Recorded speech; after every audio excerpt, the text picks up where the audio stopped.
learning to live after the loss of a child.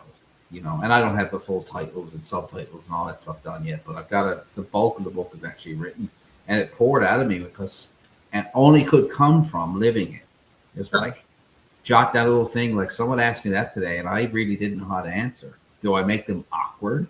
How many kids you have? That's a perfectly normal conversation. You're like, do I say 0? Do I say 1 and just not get into it, or do I say I had 1, but I no longer have, right?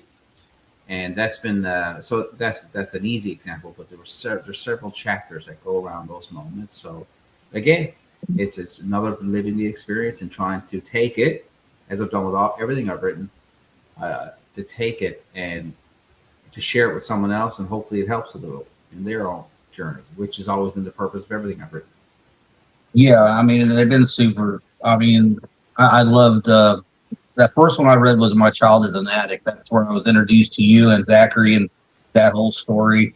And then I realized after letting go without giving up, and I went live, by the way. We're letting people come on here so we can just conversate a little bit and let everybody come on. Loving Someone Through Addiction. That was written before My Child is an Addict. Yeah. No, that was written after. Oh, I did not know that. My Child is an Addict is the very first book. Right. And then it just, I did a lot of writing post how did I miss that one? I feel I would have, well, I'm going to get it anyway, but I should have known that. But this new one that you're inspired to right now, after I got done with this, Letting Go Without Giving Up, the one that's out now, that's recent. I read it twice, as I told you. I just had to. It's just that good and so informative, but with compassion. And my thought I was like, well, his next book's probably going to be like, not the moving on process or anything, but like living life, progressively afterwards, not just going through the motions and stuff like that. And I'm not, painting that for you, but when you told me that, I was like, yeah, that sounds like a natural progression. So, I mean, I look forward to it, and hopefully, we'll talk more, and I will definitely be checking that one out as well. But thanks again for taking the time to do this. I think I got some questions tonight that, will do you justice and respectfully. Everybody, this is on the spot. It's Sunday. Our guest tonight is Stephen L Randell, an author. We had him on, I think it was a little over a year ago. He's the author of books such as My Child is an Addict. That was the first book we did. It was a story of, he told the story of his son Zachary's addiction. And I was so inspired by it. I reached out to him, and he graciously decided to talk with me about it. And we did an interview based on that book. And this recent one is Letting Go Without Giving Up.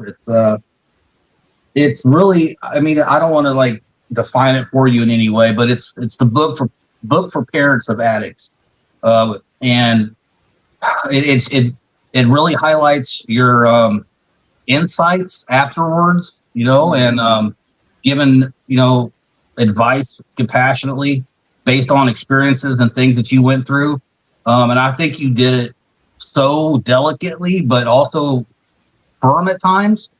And every bit of it is truthful and very helpful. And there's so many things that I took away from it as well.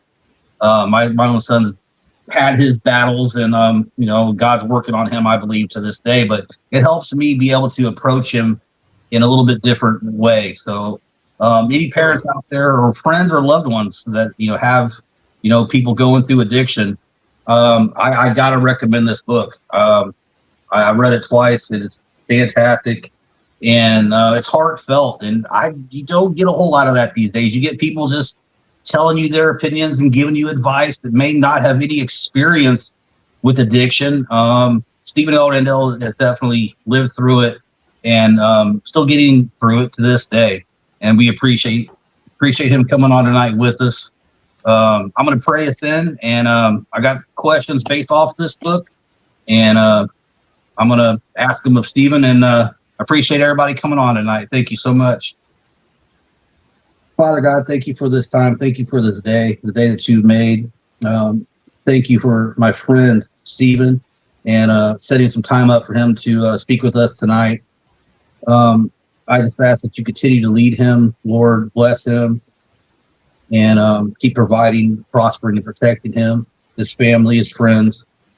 Be with everybody that's in this live tonight, watching and listening in, and we'll be watching and listening after we're done tonight. Just keep being with them and leading them as only you can. You know the hearts of every person in here tonight. And just thank you for just everything that you have brought me through and where you're leading me to, Lord. I just want to give you all the glory and praise for calling me to do something like this. It's a great honor and also very humbling, and I'm grateful for it all. And I just thank you in every way. In Jesus' name, I pray. Amen. All right. So yeah, I read this book, Letting Go Without Giving Up. I'm gonna show it one more time. I'll be showing it throughout the interview. And I wrote my questions based off the chapters.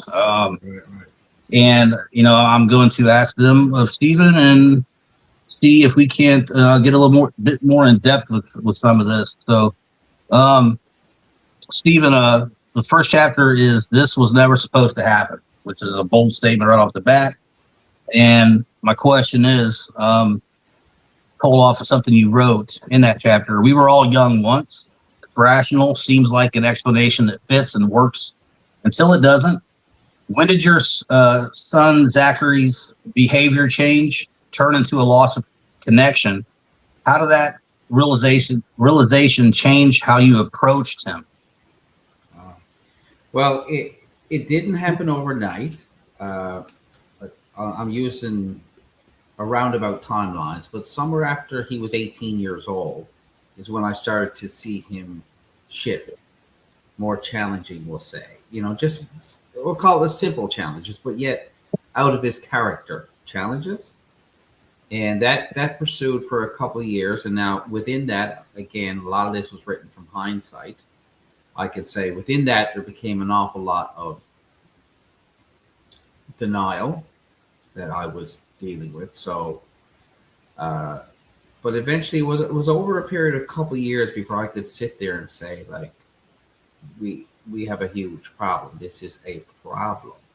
This young man has gone completely, as we say here, off the rails, and not in just a poor behavior or poor decisions. It was like scary and problematic and dangerous, and I could use many adjectives, but so it was over a period of a couple of years you start seeing those small shifts, and one stacks on the other and stacks on the other. One poor decision becomes 5 poor decisions, and one small challenge eventually stacks up to become a massive problem. So I would say it's over that couple year window it escalated till I could use words like addiction. I could use words like addict. I could use words like substance use disorder, and not only could I use words, but I could actually, at that point, I was starting to reach out and learn and speak to others who were much more informed than I was about where we are and what do I do now. And a lot what I wrote about, I can honestly tell you, I learned through others. Yeah. When I was going through my own challenge, and I would reach out, and that point in life where you throw up your hands, like I thought I could fix anything, and I have tried really hard. I am not fixing this. But even to the point of going like, but if I go to this meeting or I see this therapist or I read this book, my goodness, I don't know anything I didn't try, then I'll eventually be able to fix it. That was still my mindset. I just hadn't found the right path to the fix. I was a long way from learning that the fix wasn't mine to do. And still the desire was there, and you would still do everything you could. But that was, it's been almost beyond fair or presumptuous to say that was the biggest learning curve, but that had to be in the top couple of top 5 of like, the fix was not mine to fix. The fix I wanted was not mine to do. Big lesson. You say it's important to not overreact, but become vigilant to a loved one's change in behavior, mood, or routine. But how difficult did it become when efforts to support, encourage, and conversate are regularly met with resistance? Well, it's heartbreaking. Yeah. And that's the big thing. It's so heartbreaking because you've spent a lifetime learning how to communicate with them, hopefully decently, successfully. Remember, I came from a situation where I had a really, as most do, I had a child who was progressing normally through his maturity levels of maturity and doing all the normal things, and we would say successful things. So I think it was just heartbreaking initially that all of a sudden everything you knew to do stopped working. Right? When you say, well, don't do that, and here's because, they go, okay, fair enough, you learn something there, to like, oh, don't do that, met with terrible resistance. And the worse the problem became, the more brutal the resistance could be. And then you're actually dealing with a personality that you don't even know. I mean, things could be actions or words were said that you're going like, I can't believe I'm even hearing this. Mhm. Right. So the resistance can be heartbreaking and absolutely brutal to a point. That leads into my next question on the chapter. When they turn against you, explain through your experiences how the veil of addiction causes parents, loved ones, to think their son or daughter or friend has turned against them, when in reality it's the addicted personality that causes them to say and do things that appear contrary to who you've always known them to be. Yeah. So yeah, it's that whole thing when addiction turns your child against you. That's what it feels like. They're not actually against you. I don't believe they're against you. I believe addiction is leading the charge. So if your child would make one decision, addiction would make another, but addiction is now in charge, or can be at some point in charge, to be fair, depending where they are in this vicious cycle. So when they turn against you, and again, another thing I had to come to with a lot of clarity myself, is like, he wasn't against me, but addiction had a hold of him, and I had to learn that feeding the addiction came first. It's not that he stopped loving me. It's not that he stopped wanting me to be his dad. Mm. And I certainly didn't stop wanting him to be my son. It's just addiction got in the way. And the stuff he would say, the things he would do, uh, the manipulations that would happen, the terrible decisions he would make that caused horrible consequences that we all try to work through, that was coming from him needing to feed the addiction. So I honestly, and there was a time I couldn't have said this with confidence, but I would say now I really believe it came to a point with him anyway, that I don't think he was making decisions anymore. I think he was beyond being capable of making his own healthy decisions. Like, I think he could still, I'm not saying his logic brain was gone, but I think he was beyond the point of being able to say, yeah, that is really bad for me, or that's going to turn out really bad if I do that. I think he could literally know that in his, somewhere still in his logic of his own mind, and still make the opposite or very poor decision with the terrible outcome. And not just for me, but mostly for him. And then by default, those who supported and loved him. Yeah, I don't want to give too much feedback to this because I want to get these questions out. But you're absolutely right about that. Addiction, at least for me, and it sounded like for Zachary as well, it gets to a point where when people say, "Oh, just stop using," why don't you just quit or go get help? Yeah, that's the rational, logical thing to do. But addiction just really takes over, where you can literally, I'll speak on my own experience. Somewhere you could see and know that you're about to do something wrong, something harmful. You're going to tell some lie, and you just go through the motions. It's like we're not really fully there at a certain point, and there's just just saying no just isn't enough. Yeah. Unfortunately, that's why I think addiction is so much deeper than some people realize. But people like you sharing these stories helps. Well, Trav, it's one of those things where you're trying to bring rationale to an irrational situation. Yep. So everything you're saying is correct. Oh, that's a bad idea. Oh, this will work out very poorly. Choose this path, not choose path A, not path B. Mhm. And you're sitting there with your mind blown sometimes, like how can they not see this sense? Or it's worse for them than it is for anyone, and yet they choose. I remember I said this one time in the midst of it all, and my frustrations and concern and all those things. And I says, it's like if there were 10 choices and number 10 was the absolute worst one you could make, he would choose number 10. And I used to get so frustrated, like, oh, it made no sense to me. Yeah. Choose number 5 even, but not number 10. And now I know, and it breaks my heart still because I wish, again, why I write books, one of the many reasons I write books about it, I wish I knew then what I know now. But I can honestly say he didn't have the ability to make the better choice. I think he had crossed that line. Now I don't believe that's the same for everyone, and everyone's timeline is different. So I never want. If anyone who's read my books, they'll notice I'm very cautious with. I'm not matter of fact or you must, Sure. or I'm very. I understand everyone's on a different timeline, and your trajectories can be different. Yeah. But as a rule of thumb, I can tell you there can come a point where it's just like it's for us who are trying to support, trying to love them through it, learning that there can be a point those decisions that are coming back that you're so confused by and frustrated and hurt by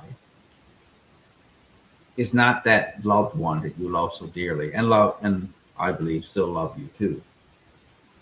It's coming from the addicted mind that is now shifted and runs through a different process completely in their decision making.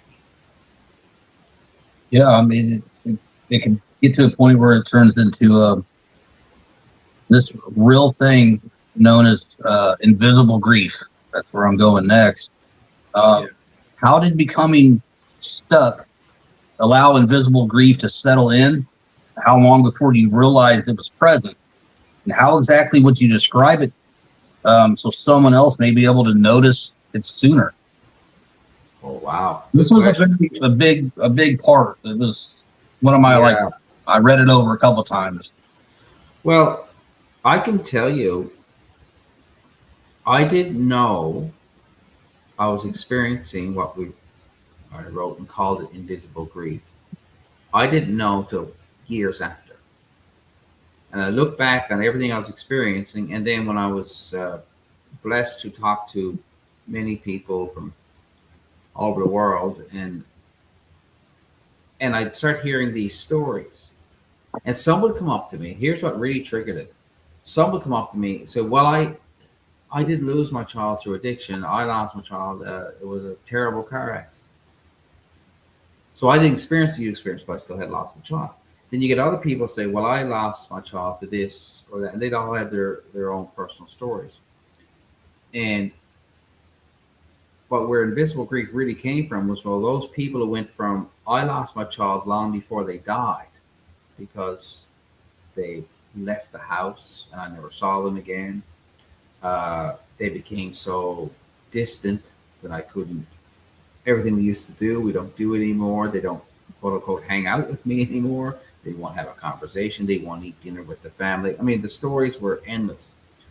But they all came down to one really main thing is that they were experiencing the loss of a child where the child was still physically present. And somehow they thought they had to process theirs differently.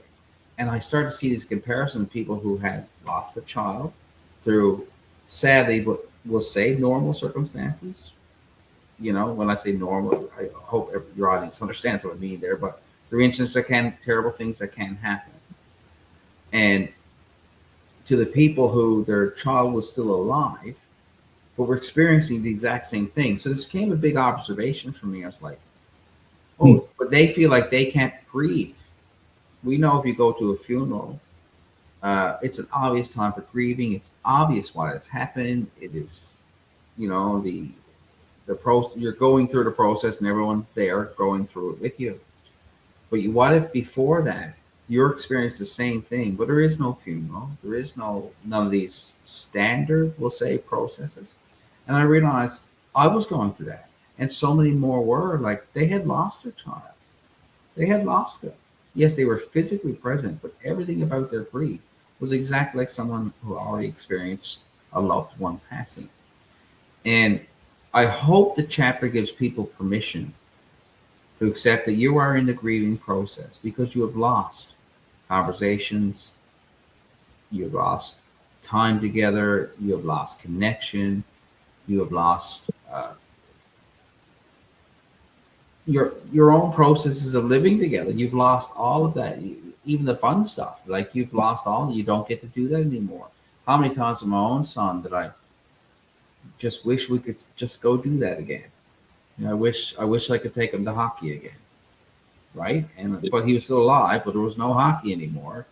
I wish we could go to he used to love going to thrift stores. He was at, I can laugh at it now a little bit, but he loved going to thrift stores to find some this deal hunting thing. He had this whole thing for that. I get it. And this could be a Saturday morning for us. Just no plan. We'll get in the vehicle and we'll drive around to thrift stores and deal hunt. He just seemed to love that. and I learned nothing I would have thought of doing, but he had that real mindset, and I used to love doing that with him. And something as simple as that, we just didn't do anymore. And that's a loss. And that's why I talk about you're grieving someone, though they're still here. And that's why really that chapter was important to write about, because I hope that will give people that permission that are like, of acceptance. Like, don't feel like you're not allowed to grieve. You absolutely have lost some of the biggest parts of your child just because they're physically here. But you may have lost just about everything else. And that is grief, like every standard and every measure.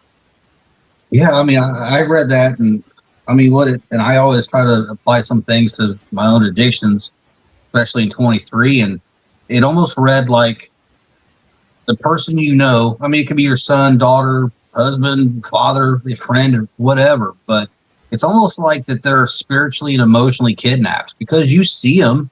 They're there, but all the fun, all the good parts of them, their generosity, the humility, it's just gone. It's not, and I think that is, a loss. And if you could accept that for the time being, I think it might free up people to have a little bit, of refreshing and to like approaching it in a different kind of way, because we think that we can permission. Tomorrow. It's permission. It's giving yourself permission, right? Yeah. It's giving yourself permission to say, no, hold on, I'm grieving too. Because I still remember someone said, I asked, so how's your kid doing now? They said, well, I haven't heard from them in 4 years. I'm not sure if they're alive. I heard they were, and they spoke about another part of the world where they think they are. Well, and it just hit me like, man, that's got to be grief. Like that's hard. That is so sad and hard. And I'm like, how is that not grief? And they're like, you've lost a child. You have lost a child. And I think if people go like, and feeling like, I hope again that it gives people permission to say like, I can grieve that because I have lost everything about my child. Though as far as I know, they're physically present somewhere, but they're certainly not present in my heart. Not present in my physical space. And though they're present in my heart, not present in my physical space, but they're missing. And there's no resolution to that but grief. Oh, and I think that, I mean, it's a big chapter. I think now in hindsight, I'm so glad you spoke on this. And obviously, it wasn't something you could really tangibly understand or realize in the moments. But if you don't allow yourself that, I mean, you can hope for the best. You put work in. You try to find other approaches. Find support with other people, parents or friends. But if you don't allow yourself that, then every day you're going to kind of start right back at that. It's like a groundhog effect. The grief just starts over the next day because you're like, maybe today's the day. No, it's the same as it's been. So you take that grief into the next 24 hours and the next 24 hours. And that kind of really, handcuffs you into like how you're supposed to really approach that, and also maintain your own life and your obligations and responsibilities and relationships. I mean, how did that affect other areas of your life and other relationships? Yeah, it's brutal because you can, understandably so, it will own you. It almost has to initially, I think, because I don't know as a parent, anything else, or not just a parent, but a loved one.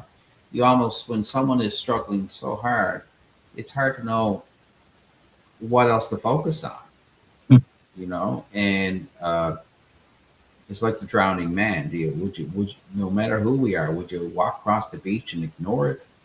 Probably not. Like you would hyper focus, and like someone's got to do something, right? So when it's your own, I mean, I think you become hyper vigilant on fixing and helping and being there and all those things. And so by default, I don't care what you do in life, if you hyper focus on one thing, life balance is out the window and you're letting some things go over here. They're probably super important too. I mean, how many happily married couples lost a child and never stuck it out? Yeah. Their relationship fell apart eventually. That is statistically a thing, sadly, but they were so hyper focused on that, and when they lost that, it just, the pressure of that push and pull all the time, and that's happening in many cases. And sadly, I'm not suggesting by any means that anyone not do it, as you said, and you said it well. You do everything you can, you lean in, you do all the extras, but there comes a point, if all your time is hyper focused on one thing, we need to come to the realization that I still have a life. If my life is built of 10 things and all I'm doing is the one thing, well, the other 9 have by default to be suffering. And that is not easy. No. I read a book years ago, and I don't remember the name of the book, but I remember in the book they had a pie chart, and they called Your Life, and they had all the pieces of the pie, and it pointed out that very thing. And this is far before I was a little more versed in this world, but they made the very important points. Like, if you hyper focus on one area, by default, there's other areas of your life will fall apart. They have to. Every part of your life needs its attention. If that's your physical health, your mental health, your spiritual health, whatever is important to you.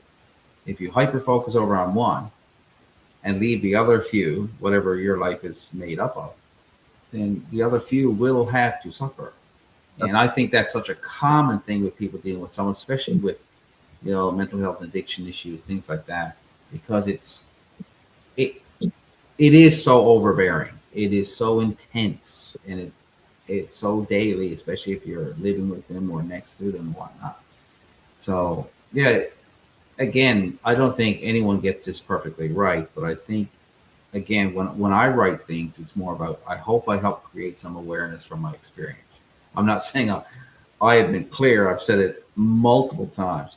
I do not have all the answers. I did not figure it all out, but I will share what I've learned, and I hope it helps you gain a little bit of awareness.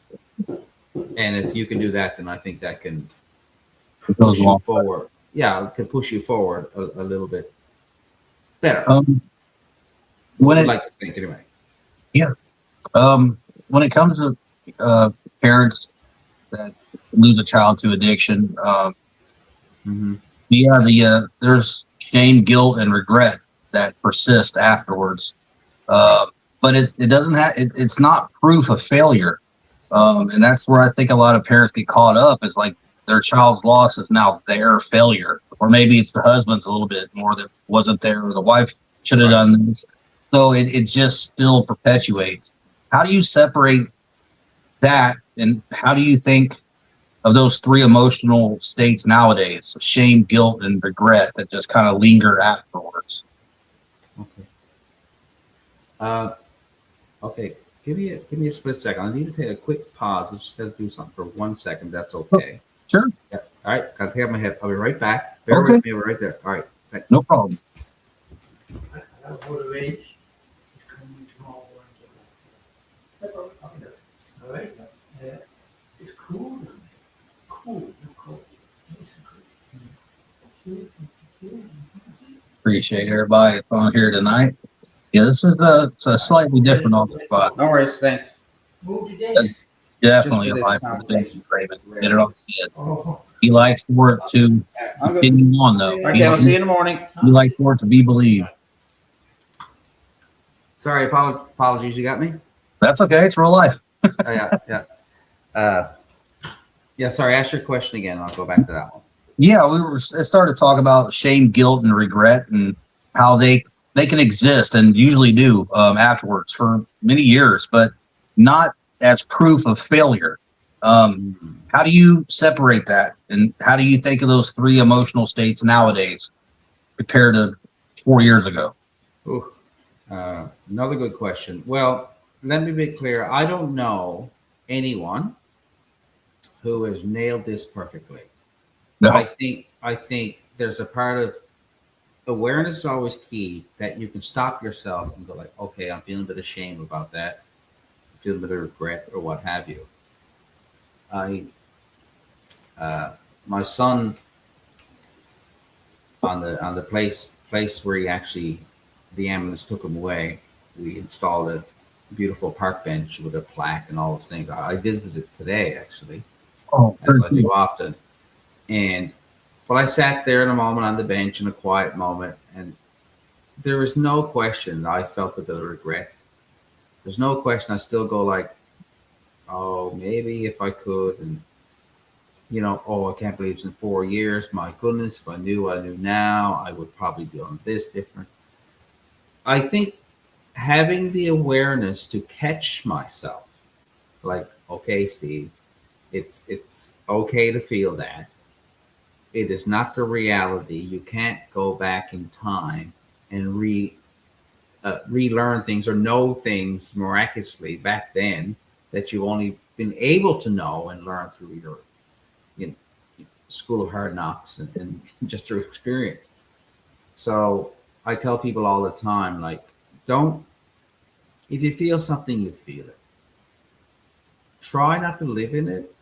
I think that's key. It's not feeling bad because I felt something.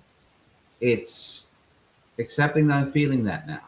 I feel that. I feel sad today. I feel regretful today. I feel remorseful today. I feel like I want a do-over today. I don't think all that just gets to go away. I think if you set yourself up for that, I think you've set yourself up for failure. Like I'll be fine when I get all this put to bed perfectly. Mm-hmm. I just don't think it works that way. I think, but if you can get to the point where you're like, I accept that, I feel that, I'm not going to stay there. It's a normal thing to feel that way.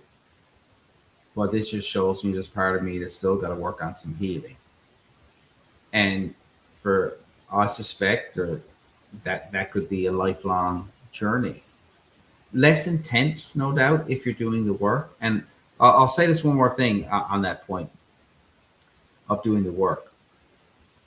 In the most empathetic way. Please know this is not a critique of anyone, but I did go to a grief counseling thing. And there was a lady there who was not doing well at all. And I had all the empathy. I think the whole room did. But when she started to talk about her story, it was multitudes of years ago. multitudes. And I can remember in my head, because I was been a little further down the dealing with the process and trying to learn how to deal with it. And I went like, wow, it was such an interesting thing to go like, she hasn't started processing.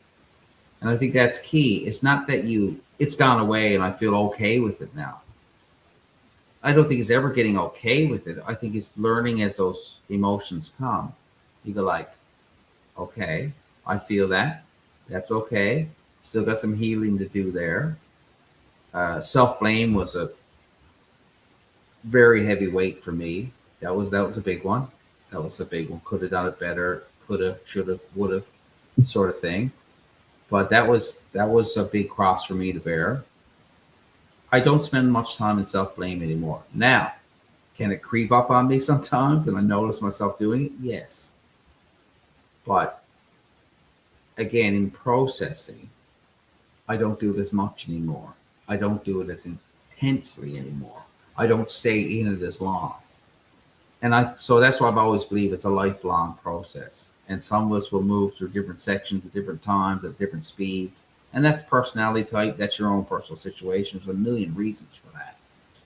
So I hope I'm answering your question, but I think that's dealing with, I think the worst thing you do with dealing with anything is to say there's a finish line. I must have it done by August, or I'm somehow failing. I think that's an unfair barometer to set yourself up against. I think, I mean, I don't know. I think that these false identities can creep up and become a stronghold after the fact, where, parents that have dealt with a child specifically that they lost to addiction and spent multitude of years, it becomes kind of I don't really want to use the word obsession, but like you said, it kind of consumes your entire life 24/7. Every time the phone dings, what's that notification? What's that?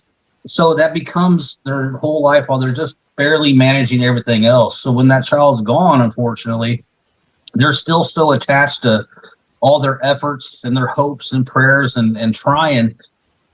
It's like, well, how do we just go back to normal and go back to work and make breakfast in the morning? It becomes so tough to move on that they almost, I won't say comfortable being there, but after so long, it just becomes such a part of their life that it's hard for them to piece that back together. And it's just, they can get stuck in that. Just about anything that can become normalized. The biggest dysfunction in the world can become normalized. If you just do anything long enough, it becomes your normal. Yeah. Not necessarily healthy normal, but certainly. So, and you're right to say, like, when all of a sudden and happened to me too, you hit this wall, like, okay, that's over. You get up, we'll say the next day, or when you kind of start to come back to your senses again, you're like, well, what do I do now? I remember I wrote, I don't even remember, I was in one of the chapters of a book, or I wrote somewhere, I was talking about wandering, like how much I wandered, and just running and wandering. And like, in hindsight, that's all I was doing, stemming from the very fact that I literally did not know what to do now. That was my next question. Far away. I'm getting ahead of you. Right with me, wandering through the wilderness. It's a story that happened in your youth that's in this book, Letting Go Without Giving Up, by Stephen L Randell. And I really appreciated that, because the result of that wandering through the wilderness ties into this situation with your son Zachary. Can you take us through that story of wandering through the wilderness as a youth, what happened, the result, and how that plays into the narrative of this story? Yeah, I assume you're referring to the story where we were literally missing kids for a few, and as they say, darn near died. And but I use it as an analogy because obviously that was happened when I was just 7 years old. But it was amazing how much you don't control, how much, again, in hindsight, how much you don't control, how much you can happen, and you just like have to go, well, what do I do now? And then years later, after we lose Zachary, and I always say we because it wasn't just me, but I mean, he had extended family and friends, and I always like to honor them too because they all hurt in their own ways and miss them too. And so after we lost Zachary, there was so much of grasping at straws, just like that experience. You're just, what do I do now? You take a step, probably a horrible step, and that one didn't work out either. So you take another step. And I did that for years. I did it when we were kids. We were missing in action, and thank goodness someone finally found us. But as an adult, and after the experience with him, I spent so many. Maybe it's unfair to put a timeline on it because it was a gradual in and gradual out, I think. But I spent a long time wandering and grasping at straws, and everything. What I realized of what I was doing, and I think the importance of the point is that I was just trying to find my way out of it because I no longer knew what to do. So I must do something else. So as I would do something else, and I was making the terrible decisions, and not even with no bad intent, zero bad intent. It's like, well, maybe this will fix me, maybe that will fix me. I mean, if I live somewhere else, or if I hang out with different people, or if I do different types of work, and I can come up with a long list, but all of it, I thought that'll make me feel whole again. What I've now since learned, I needed probably to wander for a bit. I needed to some trial and error. I don't think anyone gets a perfect path out. I had to hit a lot of walls and trip up a lot and fall down, but I got back up. And eventually you start to learn at least what don't work. I don't think we get to find out what works easy. I think we find out what doesn't work first. And maybe that's a human condition, I don't know. Or maybe someone's way better at all this than I am. But I think I made enough mistakes, enough poor choices with good intentions, what turned out to be poor choices, that eventually I started to see some good in things. And I started to see the biggest answer was me. Was I had to do the internal work instead of finding the outside stuff. There was nothing outside that was going to fix me. That was Steve's work. Stephen Randell had to go figure out his work and why I was doing what I did. Despite hurting, I was doing some because I was hurting. I did some because I was angry. I did a lot because I was so lost and didn't know what to do next. But there came a point, or enough of those patterns, that I finally had to go, okay, let's go see why I'm doing why I'm doing anything. Why I'm doing anything.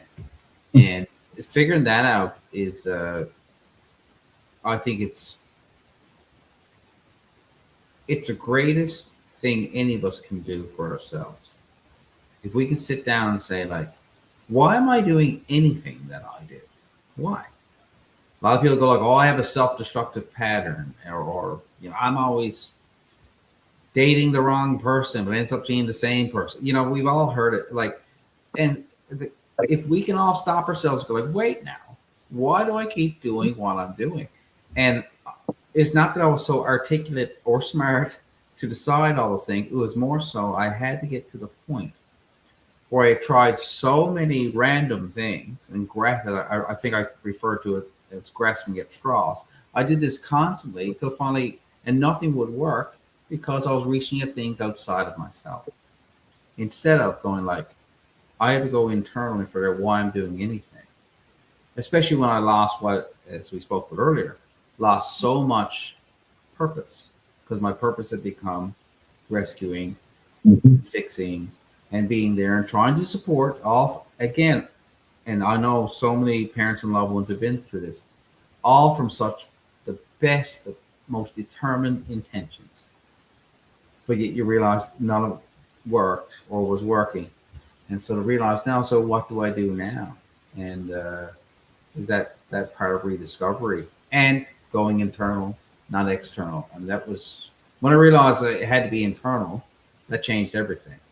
Yep. And that was 100%, certainly since he passed, the hardest thing I ever did. But beneficial, so beneficial.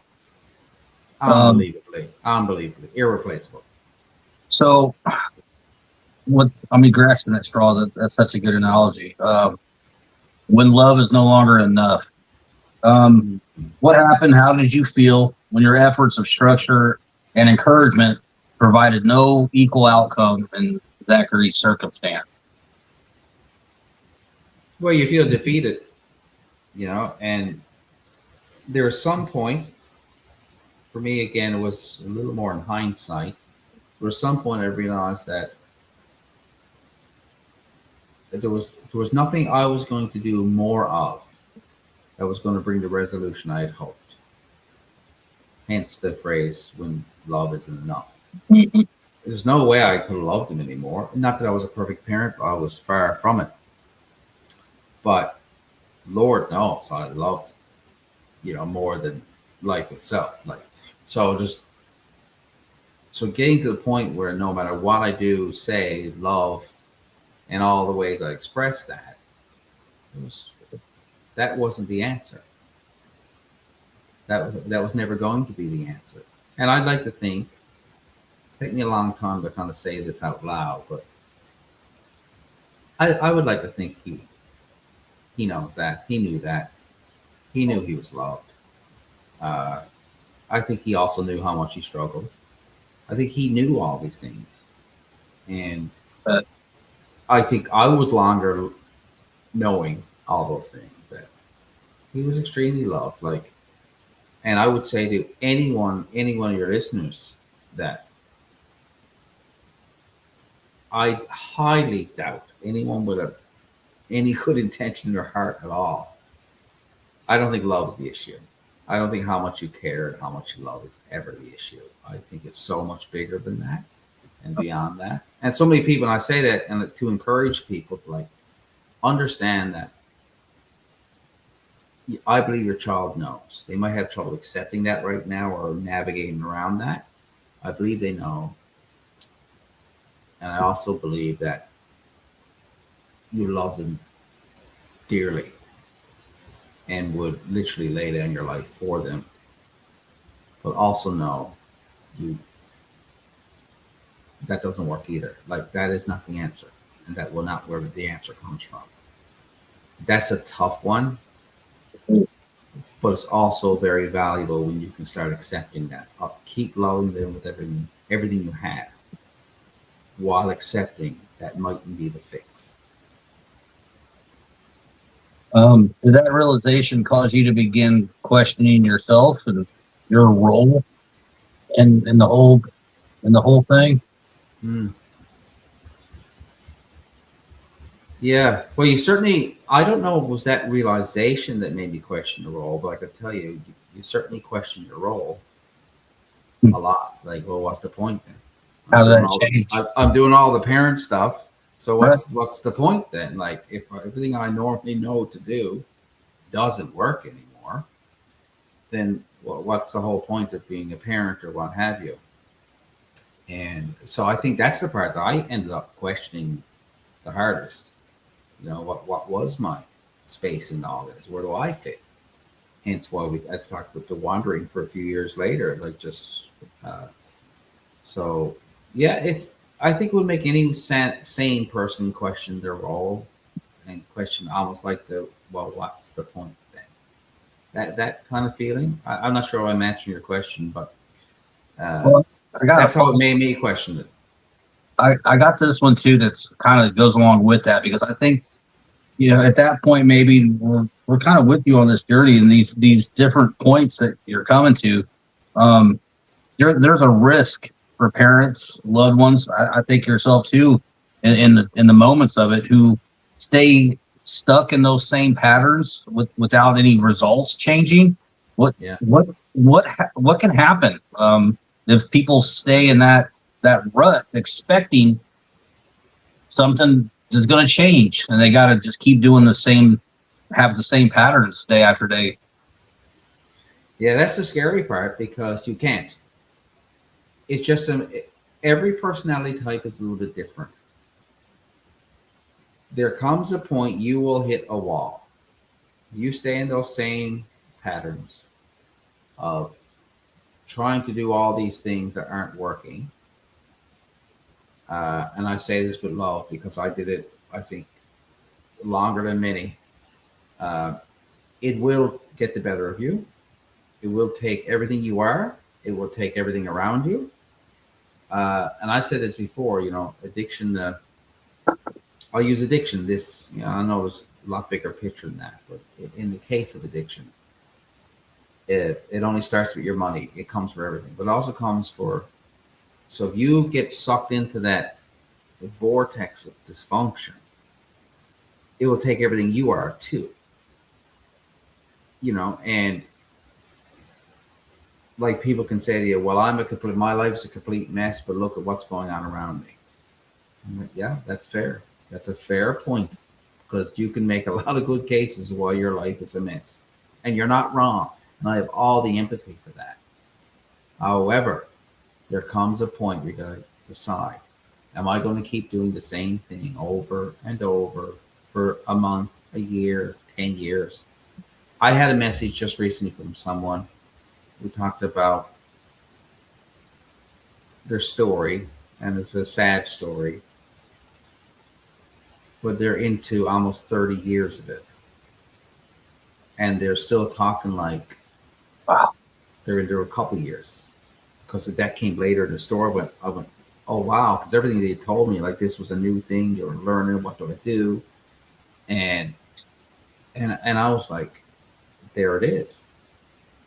The thing is, you've been doing it, and we all can do it. And that's not a criticism. That was a red flag and a concern to like, but we can easily be sucked in and live in that vortex forever if we allow ourselves. So there comes a point we just got to go, okay, there is some of this that I can't do as much as I want to. I will do everything I can, but accepting the fact there are some things I cannot do. And I think when we kind of cross that line into like, there's some things I cannot do, harsh reality, heartbreaking, sad. And I had to come to it too. It's like, I can't control that choice. The day we lost him, I was on the phone with him trying to convince him to make another choice. And yet I had to say, well, I can't change what you're about to decide. I'm not in your mind or not in your body. I can't change what you're deciding right now. I'm telling you all the reasons and pleading and begging that you don't make that decision. But I knew, and I said to him, well, I can't stop you. I can't change the decision. Because it's another still, as much as you love them and they're part of you, they are another human being making their own decisions with their own body, with their own mind. And so I think we all need to get to the point of that. Maybe separation is not the right term, but that mentally, like that's a decision they're making, not you're making. So you support, you love, you do everything you can while trying to learn there are some things you cannot do. And if every one of us who deal with these things, if we can only do that much, I think we've already set ourselves on a path to moving forward, despite what our loved one may or may not choose for themselves. And I think, well, by the way, and I think that makes us better for them as a support role too. More present. Loving someone you cannot save. Describe what you felt, how Zachary seemed during the stretch of 14 hope-filled days. Mhm. Then what followed? This was a very touching one. Yeah. Those 14 hope-filled days were, for your audience, those who haven't read the book, those were his last 14 days. So those were, I always remember those as 14 hope-filled days because he was maintaining sobriety. He had went through another very bad episode, and he had, and I believed he wanted. And again, I was learning. I've been doing this for a few years now, so I was starting to learn. Okay, like he needs to decide it for himself. He needs to want this, and not just me wanting it as much as I did. But I really believed in those days he was really, I'm done with this. This sucks. This is awful. This is, and so he was doing all the work. We were preparing for rehab and doing all the things I hoped he would do, and he was behind it. He was definitely doing it. So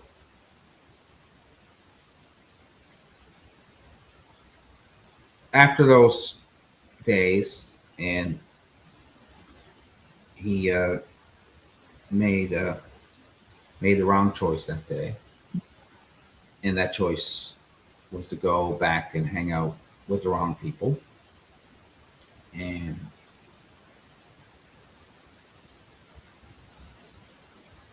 that choice turned out to be his final choice in his life.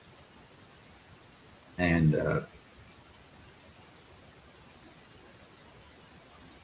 I realized that how much, again, I loved him, and I realized that no matter what I did, I couldn't back the decisions. I couldn't change the decision he made that day, and it was literally a lesson. That's what it's like to love someone you can't save. And I really felt those last 14 days we were in it together. I felt like I knew we were. Like it was a tough time, but it was a good time. It was a good time. And again, I can articulate these things a little bit better now. So the morning that he made that decision to go and hang out with his people, it was July 15th, 2022. And 8:35 a.m. was the last time he called me. It was 7:30 a.m. the last time I saw him physically. 8:35, he called my cell phone as I was at my office. And I know now he went where he went. He did what he did.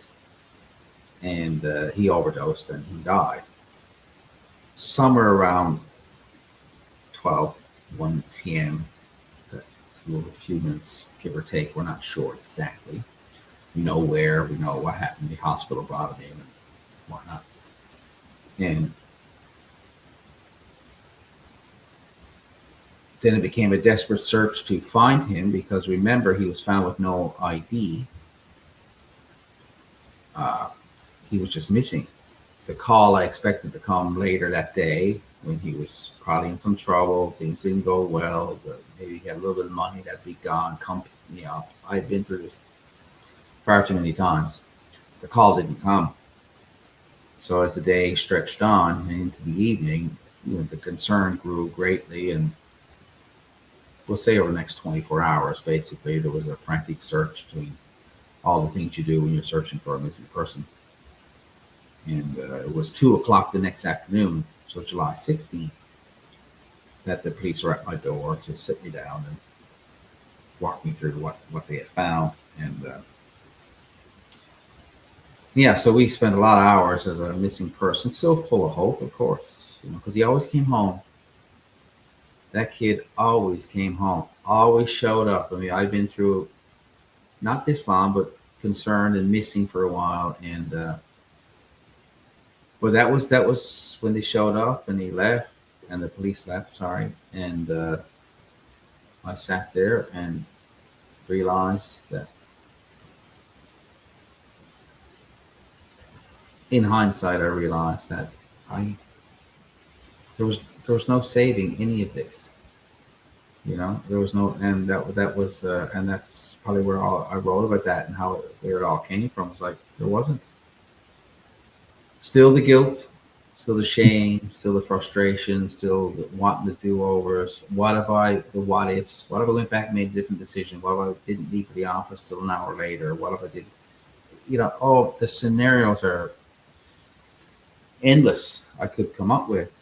But at the end of the day, I was truly, and again, I write about this for the same purpose, that hopefully someone else can read it and go like, okay, just know that do everything you can, but even when you do, there's some things you can't do.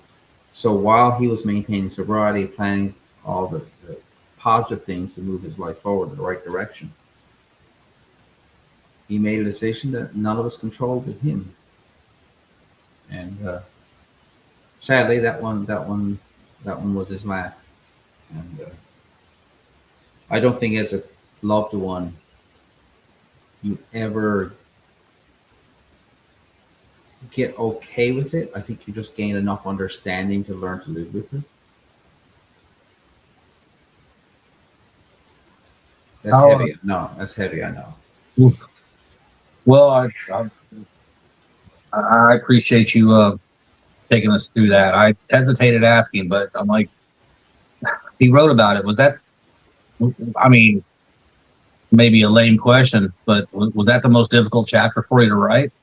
Oh yeah, it always is. You know, you can write about lessons learned, and like you doing this podcast, like you could look back now and write things about lessons you've learned from conversation with people, eye-opening experiences. You could articulate some really, no doubt, valuable and interesting stories from these things. So I Sure. can write about lessons learned, even tough ones. Yet when you write about, when you relive, and writing is a funny thing like that. To write anything authentic, you're not just telling a story, you're really telling a heartfelt story. In your mind, naturally, you have to relive it. Yeah. And when I write, I'm a visual person anyway. So when I'm writing about things like this, I'm remembering the sneakers he had on. You know, I can remember the sneaker that was found and the other one that was missing. You know, I can remember police tape.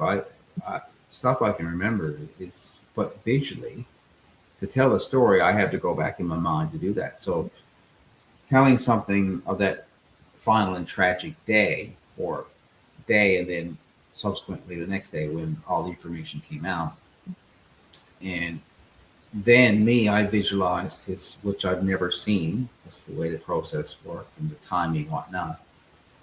To visualizing my son in the basement of a hospital in the morgue, and like, it's tough. It's tough, but important to tell if you're going to be true and authentic with your audience.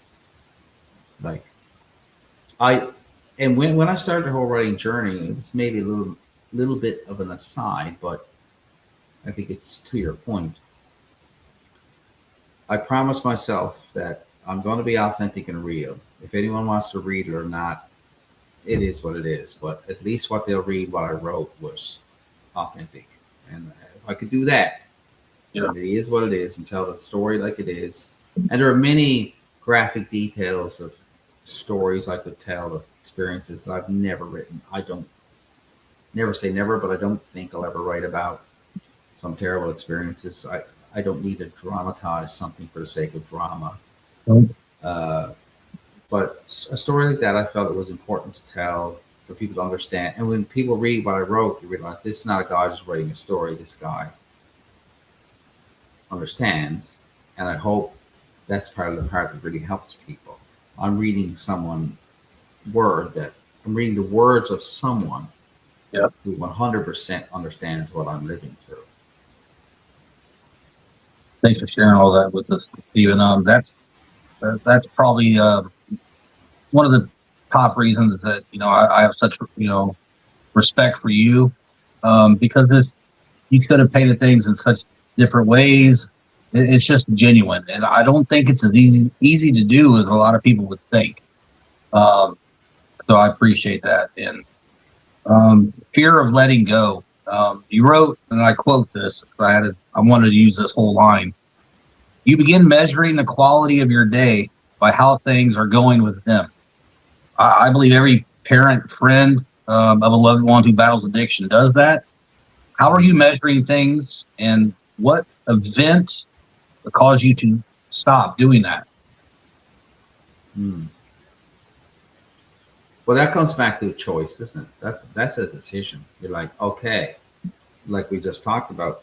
And it's a gradual process. And no one, I don't care who they are, if they tell you they got this all right one day, they're probably not being fully truthful. Mm. Like you work towards these things, like of the clarity between their choice, my choice. I didn't make them do that choice. Something went really off the rails over here because of that choice. I didn't cause it. I certainly didn't wish for it. And here I am in the middle of it and having a horrible day because something as an outcome has happened that I had nothing to do with in the first place. Now, that's the logical part. None of us are that cold and articulate. We're just like, or arbitrary, maybe. We're like, of course, it's with someone you love, so you feel when they hurt, you hurt. Thankfully, we're all still human, and we always will. But over time, you can gradually start separating uh, their choices from your quality of life. Yet, within that, there will always be a hurt, a sadness, a frustration, a disappointment. I mean, I'm not talking about being so cold. We're not robots. Like, we are emotional creatures. So, of course, we're hurt when someone we love hurts. Of course, we're disappointed when it doesn't work out the way we had hoped. So, I think it's just learning that that's a normal emotion, that one's normal to have, it's healthy to have. But yet, at some point, you had to decide, am I going to allow a bad situation in my life to dictate the rest of my life? Might sound tough and harsh, but that's part of resilience. And like, yeah, something really bad happened. I mean, I met a lady, wonderful lady, uh, who was always athletic and took care of herself and took pride in how she looked. And she was much older when I met her. And she was a quadriplegic. And she showed me some pictures of herself and she told me her story. What a fascinating story. And no fault of her own, she was T-boned in a horrible accident and just nearly killed her, of course. But she had built such a quality of life around that. With accepting there are certain things I can never do again, I'll never get back. You know, she had a lot of tough physical challenges that she'll have for the rest of her life. But I just admired how much she went like, you know, well, this is the life I have now. So she could stay there where she was and say, my life is horrible because this is terrible because, and I'm angry because, and guess what? She would have been right. She could have made a lot of good points that people are like, yeah, I get it. That's fair.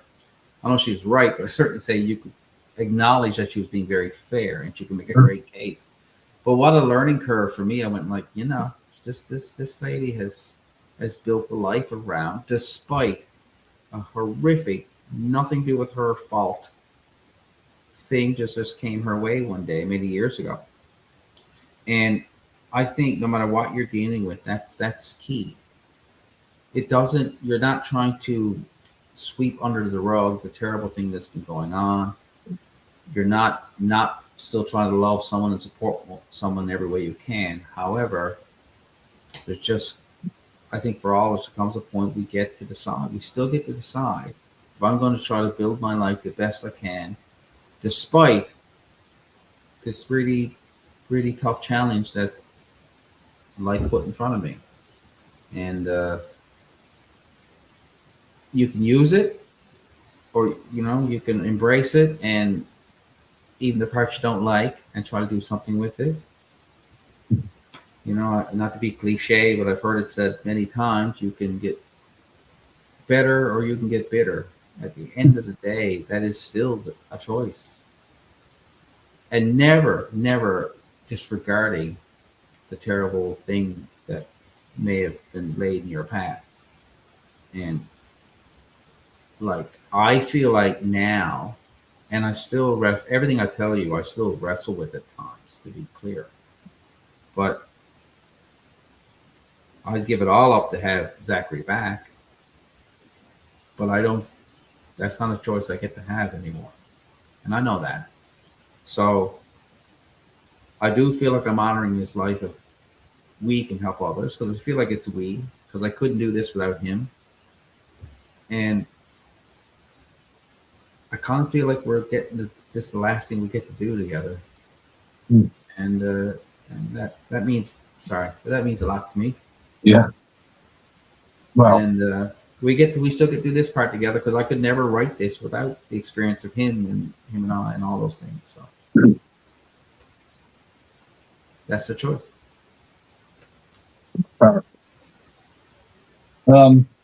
the cost of not letting go. I'm going to combine these two questions. As it could happen, um, the physical health of a parent or a loved one who's got a friend, a son or daughter in addiction, it could decrease pretty rapidly. How can or does someone else's addiction cause a person to become unhealthy to the point they no longer can offer encouragement and just be there consistently? If you or somebody else, if somebody else's addiction is causing me to be hospitalized, I can't be there for them. I mean, how vital is it to make sure you take care of yourself so you can continue the support and encouragement? Yeah, well, like my doctor and my therapist at the time both said to me, the path you're on, you're going to end up in the hospital or in the grave. True, they both said that. True words. You're going to end up in the hospital or you're going to end up in a grave. And they said, how do you figure you're going to support your son from either? And I'm like, well, there it is. And they kind of scared me straight. They realized if you get so sucked into the situation to that level, which I was, you're doomed anyway, and you're not going to be a healthy support for the people who need you. Not just maybe one dealing with addiction. I mean, all their family members or parents or what call it, whoever might need you in this life. You can't be a healthy support for them if you're so unhealthy yourself in every way. And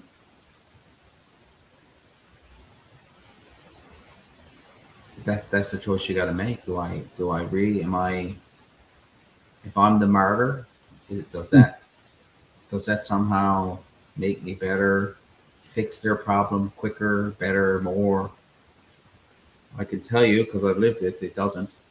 And it's more likely to ruin what you could do, take away what you could do, and take away from so many others who need you. Because people do need you. People do need you. And, it's like pouring from an empty cup if you don't. If your cup's not anyway full, exactly what are you going to give to anyone else? Yeah. If you have no love in your heart for yourself, how can you love anyone else? If you're physically completely unwell and need to be tended on in a hospital 24/7 or a care home or something, how can you physically go care for someone else? We all know that the answer is, maybe a rhetorical question, because the answer is we know we can't. Yeah. But the fact is we actually can easily do that, again, not intentionally, but over years of feeling even worn down, that we give up on ourselves to the point of not being there and not being capable of truly caring for the ones who need us. This was my favorite chapter, if I can use the word favorite, but the one that just really stuck out to me. The 3 truths that set you free: cause, control, cure. Tell us about those and walk us through the key elements of this vital chapter. That's not a new concept, and I didn't know when I first learned about that. I didn't realize there were like support groups that were, I'll say, preaching this for years. I just never come across this concept. But when I did, through thanks to someone much smarter than I, who sat me down trying to help me basically, and they brought up the, you know, the three C's as I call it. It was such an eye opener.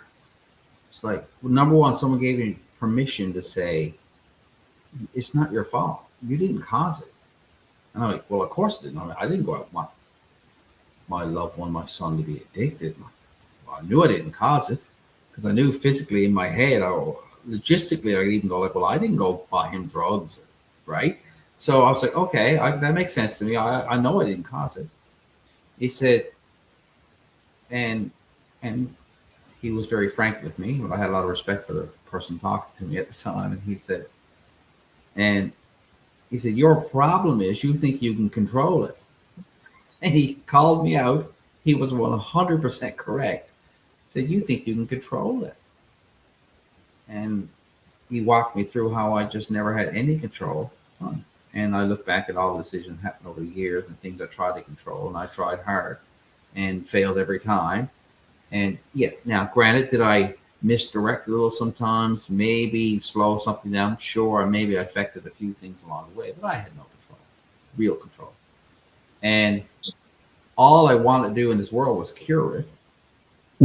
But it's like me saying to you, Trav, like, I'd like to, and God forbid you have a terrible disease, I would like to come to your house today and cure it, because I would love to do that.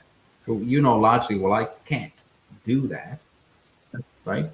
So I think the good thing about those three C's is that there's such logic in them when it's actually articulated that way. It's like, yeah, like, so if you can, and I pretty think it was in my first book, if I remember right, it was when I first touched on that, and that's why I actually dedicated a chapter in this book. I dedicated a whole chapter because it got such feedback. People were like, "Oh, wow! Like that was like I never saw it that way." Because to me, because it was presented in this such a practical, anyone can understand. It wasn't deep science. It wasn't super spiritual. It wasn't some. He was a brilliant psychologist. The guy said it to me, to be fair, but it wasn't presented in a way of you had to be, some kind of brilliant psychologist to understand. He was like, and that's why I wrote about that, because it's like everyone needs to hear this. Like, it just in these practical terms, like you just know that. And as I said in my first book, I was more like, then this, if you took nothing else, take that, because what a starting point that is. What a great starting, and that's what I wanted to be, and that's why I put it back in this book, because, or kind of focus on that in the chapter, because if you can take that, you're off to a start, because that's some acceptance for yourself. And again, we spend so much time on others outside of ourselves, and I get it, and I know why. Sometimes to step back and say, no, hold on, I'm going to do something for me, like internally, not do myself a favor. I'm going to do myself something internally and get some acceptance of those points. Because if you can do that, it will set you on a path of what I believe it will set you on a path you need to be on. I know it's a learning path. No one gets it right every time. And every step is not A, B, and C. It's not that straightforward. But I think that's such fundamentals. I've always been a believer in fundamentals. Like, get the basics, at least get some acceptance in the basics. It's like building a good foundation, right? Now you got something to go on. None of us going to get it right all the time, but I believe those three C's fall under the basic fundamentals. If we get those going, we have something to move forward and build on. And I think that's the best anyone can do. I don't think I've ever heard of it, but I remember now that you did touch on it in the first book, but it seems to me that they just kind of cut through everything. No matter how deep somebody's into, when you ask them these, like, well, let's play it backwards. Like, what did you do to cause this? Did you go buy it and put it in the house? Okay, well then that should cut off the idea that we get, any parent would get, of like, well, I have to fix this. I have to cure this. I have to love them more. I have to find the answer. What did I do wrong? What should I have done more? Well, you didn't cause it. So Right. all that should lessen some, which would give us a breath, refresh us a little bit, put a little bit more back in that cup, and see it with a more honest or more clear perspective. Well, Um, honest, that's a perfect word. A more yeah, honest, like, let's just call it honesty. Like, let's look at the real world and let's look at honesty. And even if you can go back through your past situation, say, I think I may have caused it in some way. Because I was finding causes on myself, different than what I articulated, but, or maybe when I did this when I was younger, or maybe that decision I made set him on this path. I was in my head still trying to, I was desperately, repeatedly trying to find causes. sure. And until someone really taught me that you're not, there are no things that you can take a million points and try to connect all the dots to lead it to this one cause. And this straight line, I did this, therefore that happened. Life doesn't work like that. So learning to let go of that. Now, with the acceptance that could I have made mistakes or decisions I would do differently now? Of course. But that's human. We can all go back 5 years ago, 10 years ago and say, would I do that different now? Oh yeah, yeah, In anything, we can all come up with, of course I would.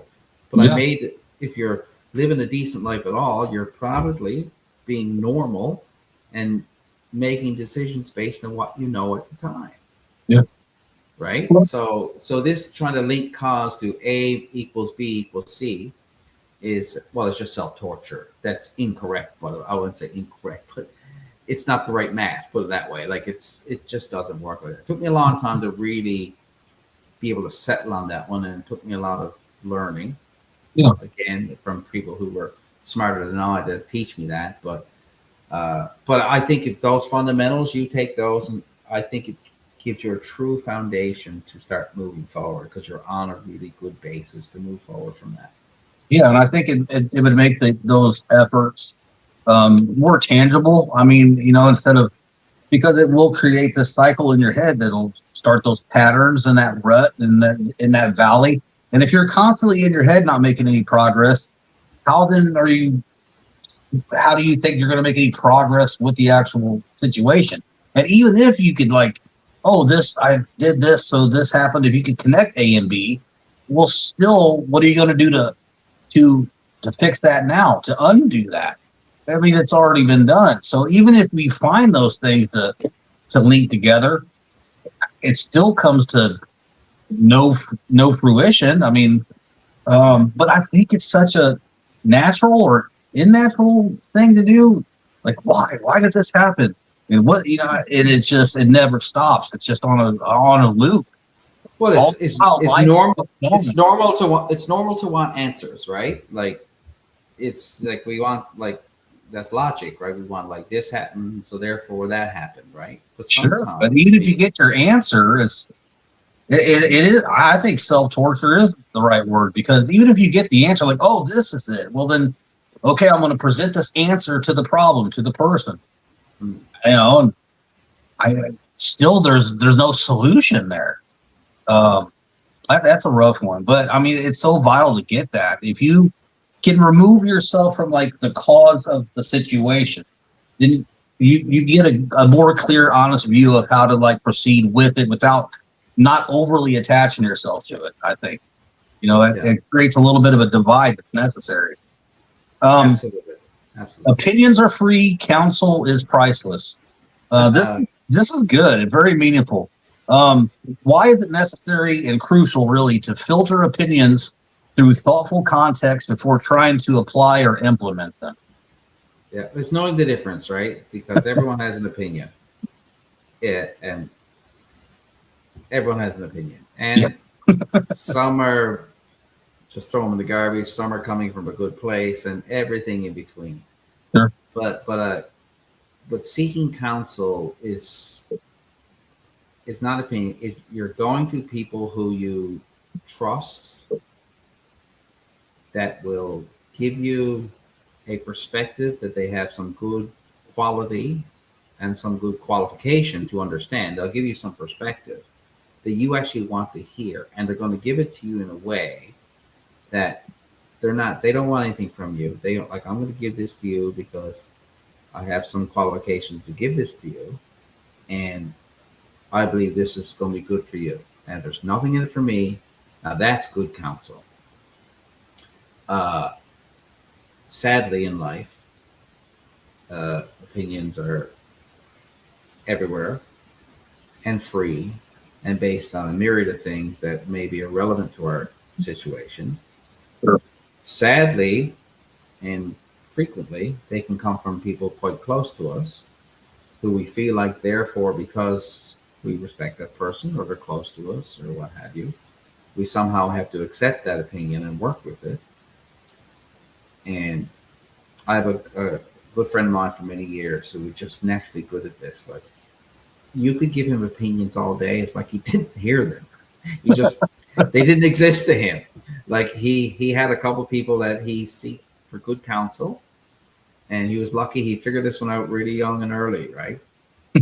And but it served him so well. And it took me, I guess I was a bit of a slower learner on that one, but that's key. And just once you know the difference in your head, like I can say, I know the difference. I can see it coming a mile away. I know the difference. When I asked for counsel, I didn't ask for an opinion. I asked for counsel, and I do quite often, but I know where I get it from and why and where it's coming from. And opinions, I've just had to learn that nod your head, grin and bear it some days. Okay, yeah, great, all right, and carry on, do what you're doing anyway. It's we all like to be liked, but sometimes it's you just got to let them lie where they were. Like someone said, it's just words. If it's not the right valuable information for you, you just got to learn to move on. But I think in your head, you don't even have to be rude about this, but I think in your head, you know the difference between opinions and counsel. And again, someone read that chapter and took that going forward, they knew the difference between opinions and counsel, and they only paid attention to the counsel or were seeking the counsel. Hopefully their life will be a little bit better going forward. I think it will. It was certainly a valuable, very valuable tool for me. Yeah, I mean, that happens naturally. Everybody that cares or you share a story with or knows, something's going on in your life, I mean, they naturally want to have the, as you put it, top of the mind, overly simplified suggestions to give you. And I mean, thank you, but they all just don't apply. I just think for the most part, it's like, well, what else are they supposed to say? Good luck with that. They feel like they have to say something, and it's all well intended. But imagine applying every single suggestion and opinion. It would just. Yeah, you can't win, right? So you just running around the circle is all you're going to do. So. Right.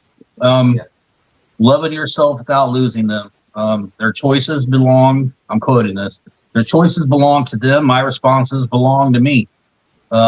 What did achieving that mindset, that reality, eventually begin providing for you? And if I could throw this on top of that, because it's the next chapter, how did adapting to the chaos diminish you, others, into a version of someone you no longer recognize?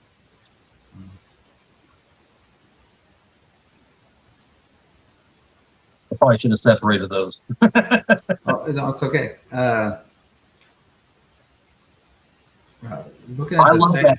The choices belong to them. My responses belong to me. Well, in life, we don't get to control much. Some would say nothing, but I'll say we don't get to control much. So, but I think we still have at least some control left of our own responses to things. And anything can happen. And someone could be upset with you tomorrow and say something nasty to you. So in that moment, you have and maybe they were totally unjustified in that. Maybe they were mistaken. They said it to the wrong person, even, right?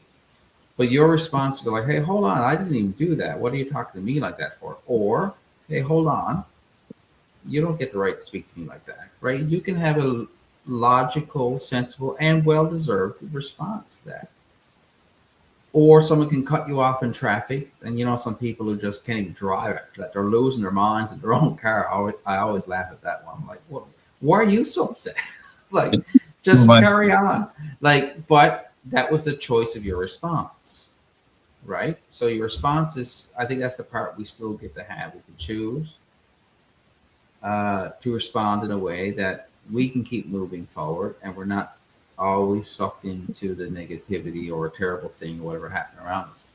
So I think if we learn to take responsibility for our responses, I think we can learn to design a more productive and happy life. Yeah. Now you had a second two-parter to that question. Well, I mean, it was about adapting to the chaos, but it can diminish you over time and turn you into a version of someone you don't even recognize. I mean, I think we kind of covered that with like just going at it, throwing everything at the at the wall, grasping at straws, taking all these opinions and advice, being stuck in that pattern. I mean, you kind of lose yourself, after a while in that, and it's like, well, if I lose myself, then what do I have to give to the situation? Did that happen to you maybe more than once, or like if you recognize that? Yeah. What did you say? Time out. I got to reassess this. Yeah, I think it's certainly, again, these are our works in progress. Like sure. I think it's more so you mess it up enough times, you start recognizing yourself. Like, well, what am I getting out of this? Probably misery in a lot of days. Like it's just not feeling happy. I'm feeling negative. I'm feeling down, depressed, anxious. Whatever. So I think there comes a point where you just kind of go like, okay, if I can control my responses, if nothing else, I give myself a better potential not to be, say, sucked into whatever's going on. And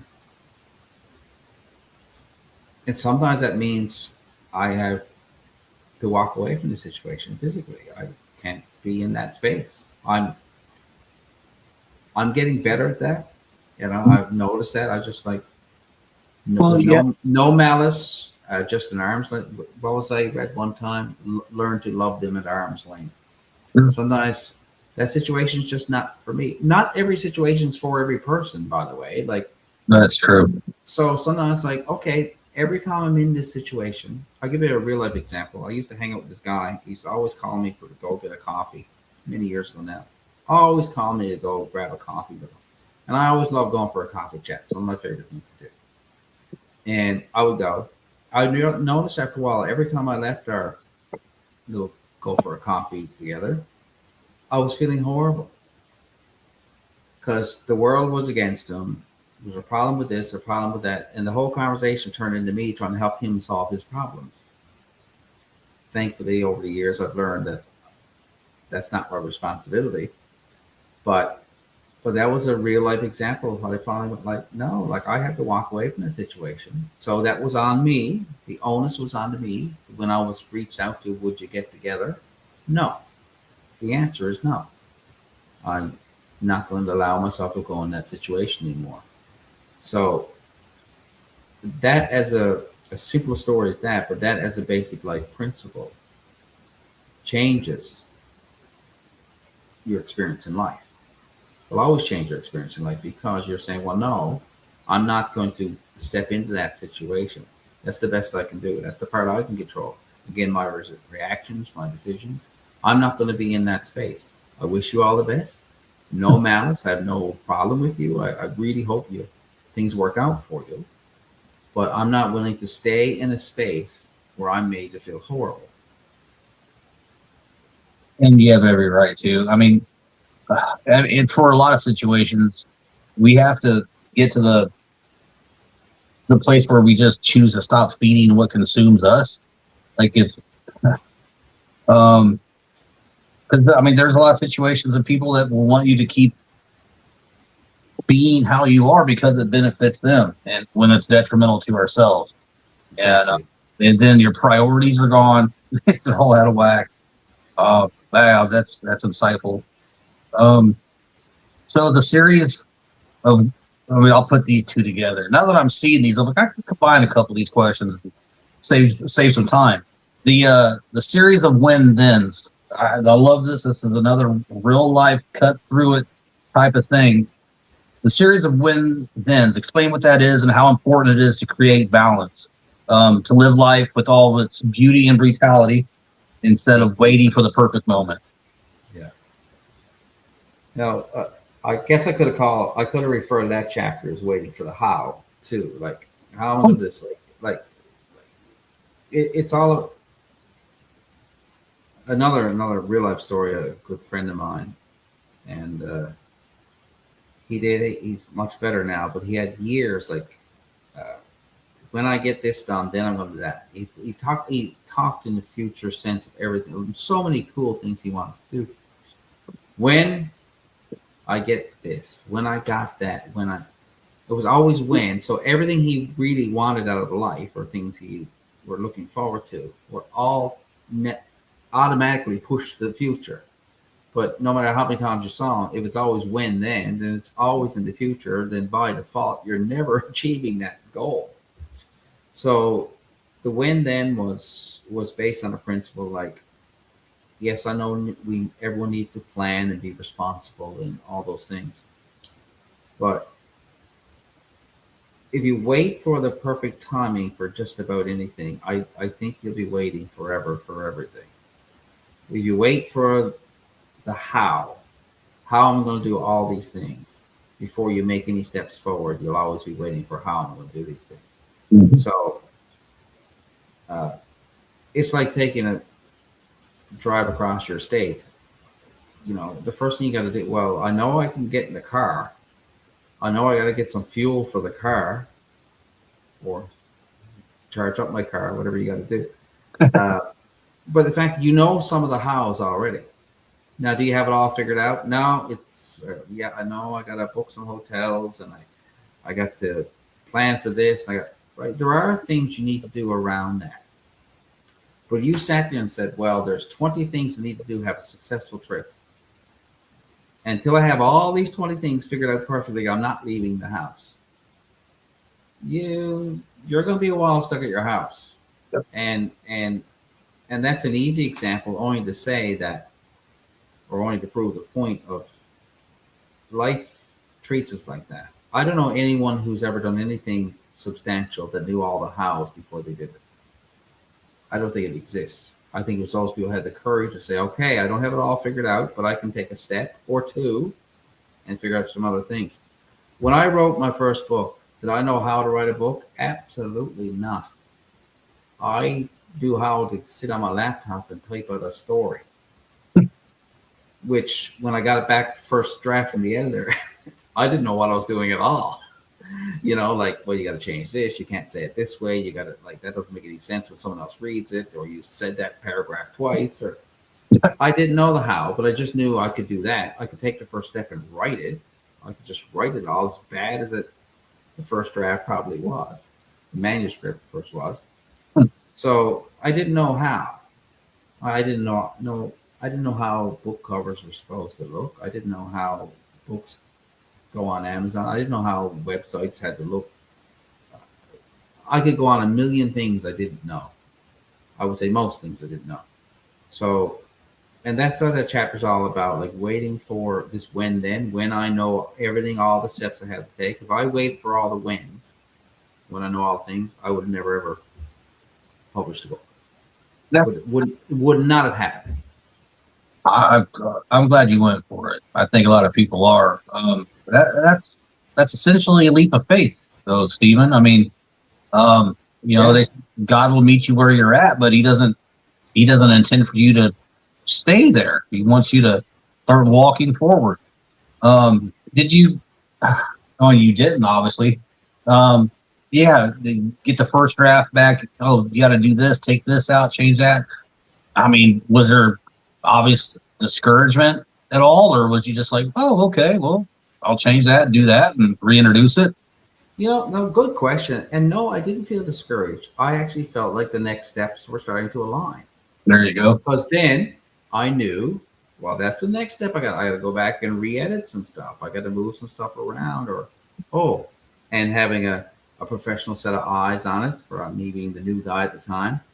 Go back. Huh, that does read a bit redundant when I read it. Oh, I am repeating myself a little bit there. Like some of my Right? questions when I go through.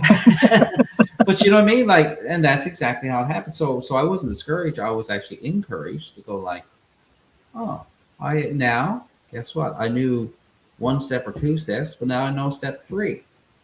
And I'll send it back in. Then I'll know step four. And oh, by the way, I I got to get a professional design done because books don't just drop out of the sky. They got to be formatted correctly so they fit. And there's a whole thing. I'm like, oh, I didn't know what that meant, but there you go.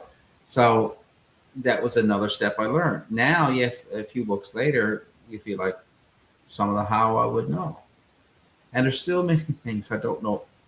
I'm still learning new things, and I will be continuously, I'm sure, which is a good thing. But that's what that chapter is based around: is the sitting around waiting for all the when thens, are basically sitting around waiting for the how. How am I going to do it all? And when you bog yourself down in that, and many of us do, it's a recipe for staying stuck exactly where you are. I'm just thinking of this one. How close were you, or were you absolutely determined to write that first draft, that first book? Was there any point where you're like, I just don't think I should do it? Yeah, well, the self doubt was huge. Yeah, for sure. There was no point I felt like quit. I actually put my feet to the fire and announced it out loud and said it to enough people to realize I said it out loud enough that I almost put pressure on myself. What are you doing these days? Oh, I'm writing a book. And I started to tell people when I was still just writing it. I had no idea how it gets to fruition to being an actual book that's available wherever. And so I tremendous amount of self doubt, but every day I got up and just kept writing it anyway. Yeah. And with the whole thing of what we spoke about earlier, I'll just write what my authentic story today at the time, and constantly, which was tough, but constantly trying to keep it out of my mind what a reader would read it and think. I just shut that down. Like I can't do that because that's a battle for me personally. I was never going to win because all I could hear was the critical opinions of, oh, that wasn't written real well, or I don't believe that story, or I don't know. I mean, I used to have to shut down that constantly. The self-doubt was full on. But I kept going despite it. Despite that, I just keep writing, and thank God I did. I want to talk about this for a minute as we get towards the end here. You chose to write, and I'm talking about specifically the rehabilitation services. I don't know how much they differ in Canada than they do the U.S., but they can only offer so much. Not the individuals themselves that get into healthcare work compassionately, genuinely, that truly care. But what are some tangible ways you think that rehabs could be more beneficial to not just people with addictions, but families? Oh, Like, what are they missing? Because they're missing a lot down here as well. yeah, and I think that's global. So every time I get in this conversation, I get a little bit of trouble, but it is what it is. So everyone has different. Many people have very educated opinions about this, and for different reasons. So I am still learning and interested, and I love. You could come to me with an idea today that sounds ludicrous in first impression, and I would sit there and say, "Okay, I'd still like to hear it because I realize there's so many things I still don't understand."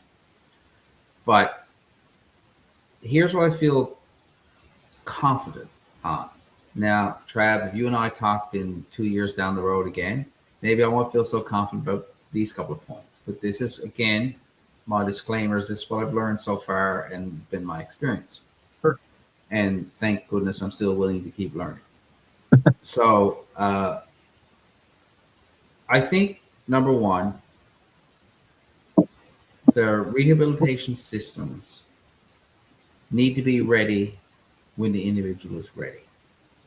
So when someone says, I'm sick, I'm tired, I'm done, I will accept help. For me, not because people close to me are saying, you got to do this. No, you can't take these people and put them on the shelf for 6 weeks and 8 weeks and 3 months of paperwork. I believe that there needs to be a window somewhere they got to go now with some kind of level of support. I understand there's a procedure. Well, maybe some of those procedures need to happen while you're already getting the support. When the student is ready, the teacher really needs to appear in that one. And we have a system where that I think pretty much generally speaking, there is a delay in the wait. They say all the resources or the space, and I hear all these stories, but whatever it is, that's a massive challenge. I think just now that won't save everyone, but I think that will increase your odds. The second thing I think is super important is that when someone is new, so they've said they're ready, now they get into a treatment system. When someone is new, I think there has to be a certain level of forgiveness. They're coming from patterns of behavior that are obviously terrible for them. And they put in these, now you got to do this, and they want 100% compliance, and they want like no room for mistakes. I'm like, that's a big leap. I don't know anyone's ever done anything new. They got it all right the first 24 hours. Just try that anywhere else in the world. But in a lot of the ones I'm familiar with, rehabilitation systems, there's very little forgiveness, flexibility early on. Like now you're here, that's it.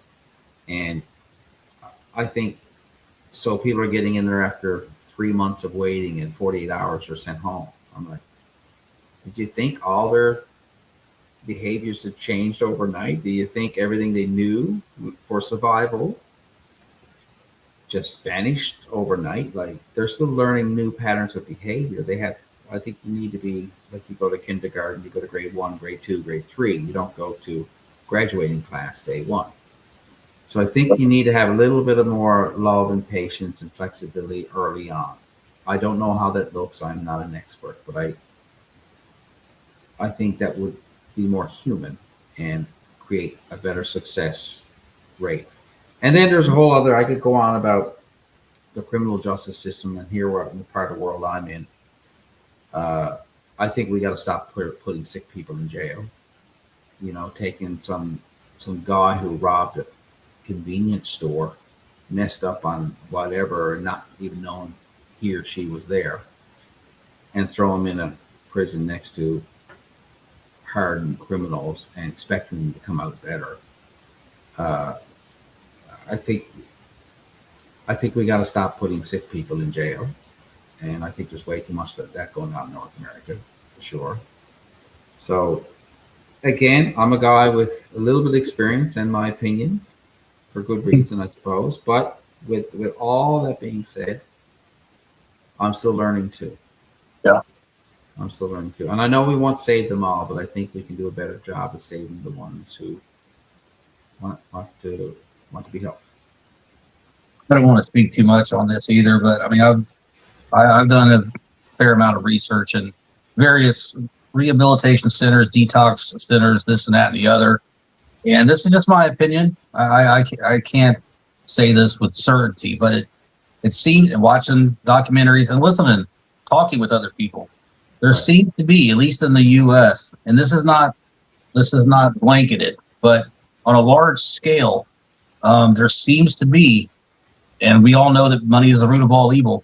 There seems to be more money in addiction than recovery and treatment.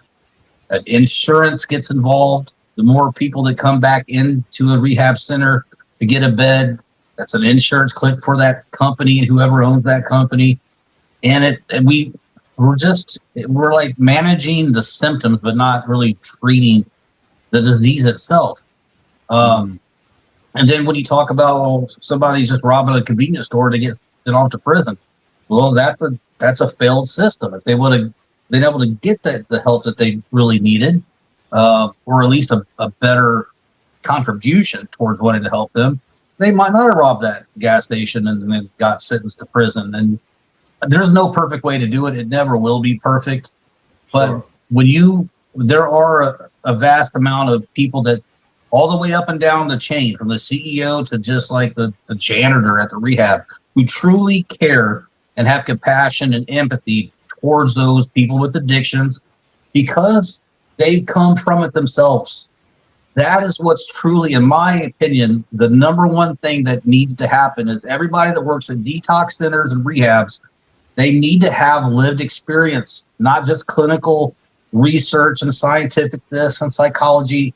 I want to know that the person I'm talking to has had some kind of lived experience. It just, they'll go leaps and bounds to really help somebody. It just makes all the difference.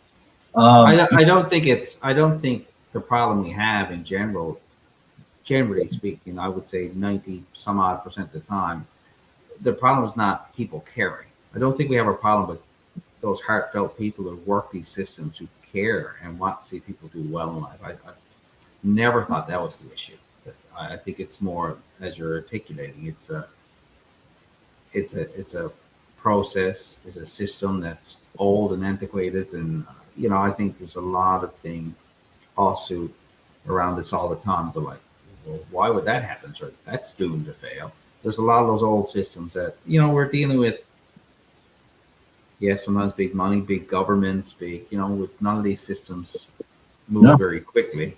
No. Right. But again, these are just, you and I could sit here for a while and chat about ideas, and they'd be good ideas and heartfelt ideas. Yeah. But if we can all just do our part to move the needle a little bit, then we're doing our part. And like I've said so many times, we'll never save them all, but if we move the needle enough to save one more, well, I think that was worth our effort. Appreciate that. Yeah, I that's definitely an issue, a topic that we could get into, so much more. And at the end of the conversation, neither one of us would have the concrete answer that would actually work. But I do hope as years go by that more systems all the way up and down the chain just are better equipped and have the resources and can help now, today, and then we'll deal with paperwork later. Because it's just, we're not promised tomorrow. Somebody out there right now doesn't have another 24 hours while they're waiting for the insurance company to get back. And it's unfortunate, but for the ones who have been fortunate enough to get the help, God bless them. I appreciate you sharing your thoughts on that. And I appreciate and respect what you chose to do to help out, because I think sharing your stories and experiences will absolutely help other people and have already. And plus, it's therapeutic for you. This is a big word towards the end of the chapter, surrender. How has surrender helped you in your healing journey? And what advice would you offer parents or loved ones who are still in the fight but believe surrender means giving up? Yeah. And I guess that goes back to the title of the book, letting go without giving up. That is, I think that's what surrender is.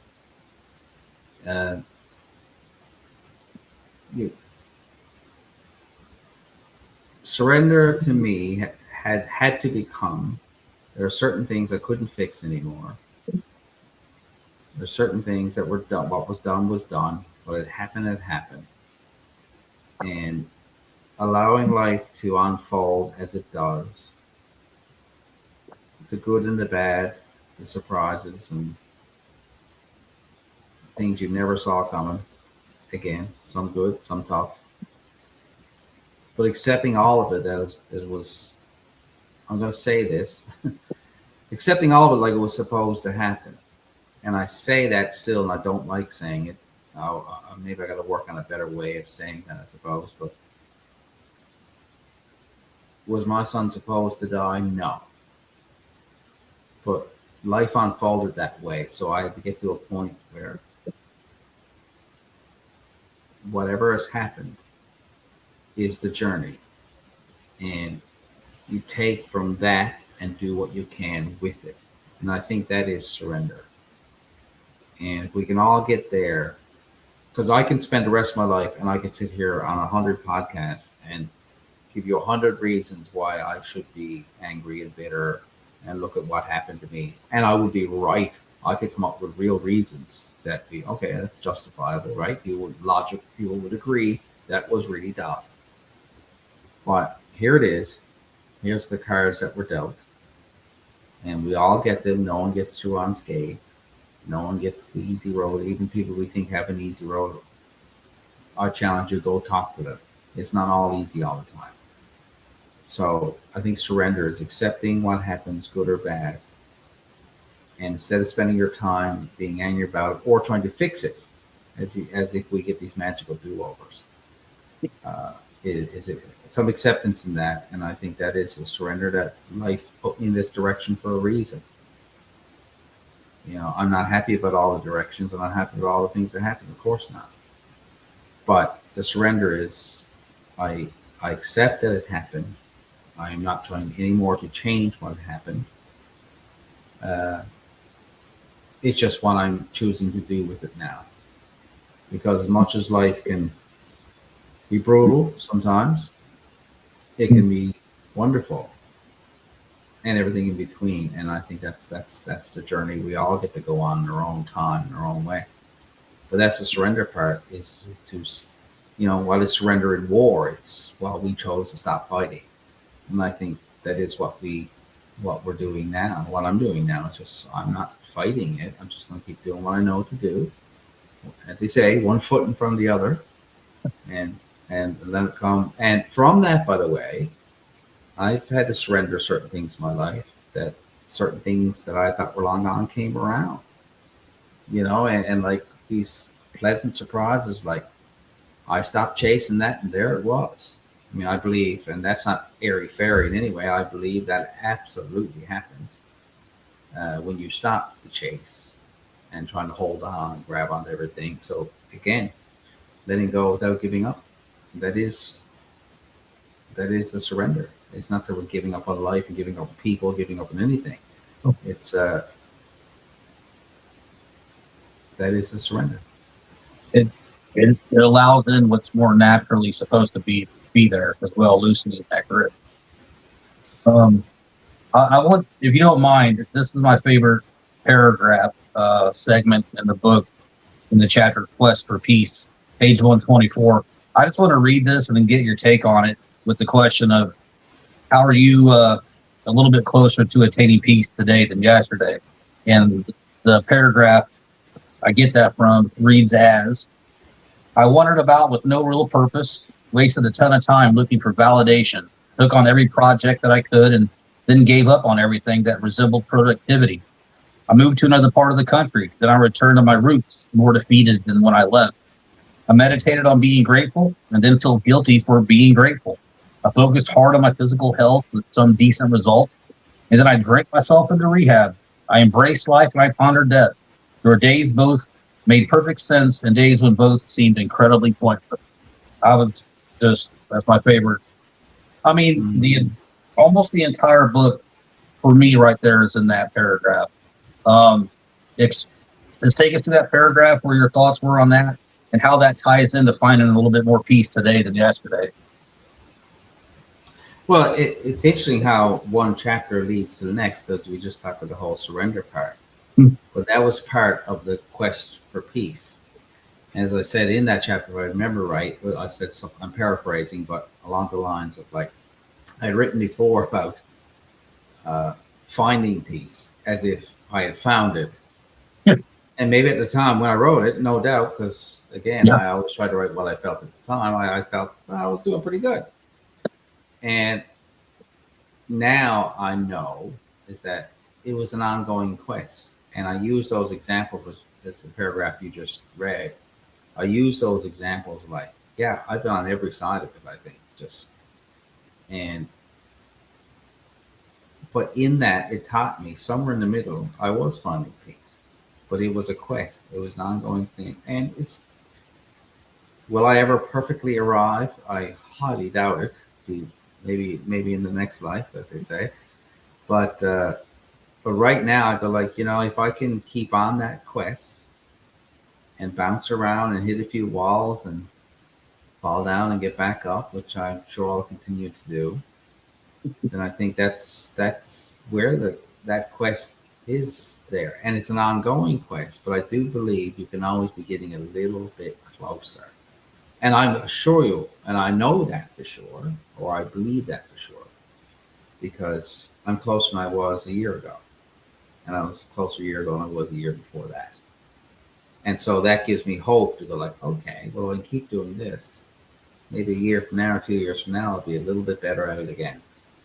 Because I think that's all anyone really wants. We all talk about our goals, our purpose, and these are all good things.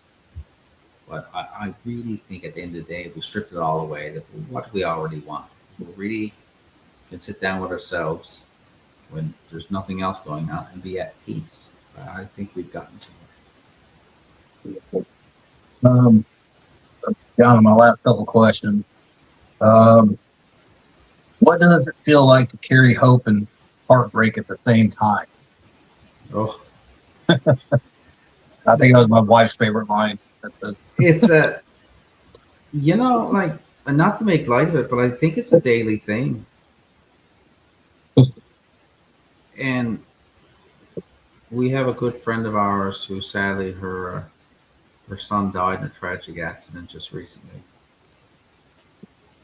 And so I think with that family, and go like they're definitely in the heartbreak phase, without a doubt. Yet there will come a time where you can feel hopeful about things, which could be one day could be excited about something you're doing that's fun, right? There will come a time. So I think the best way I could describe it is the heartbreak, the event that caused the heartbreak. I don't think it ever goes away.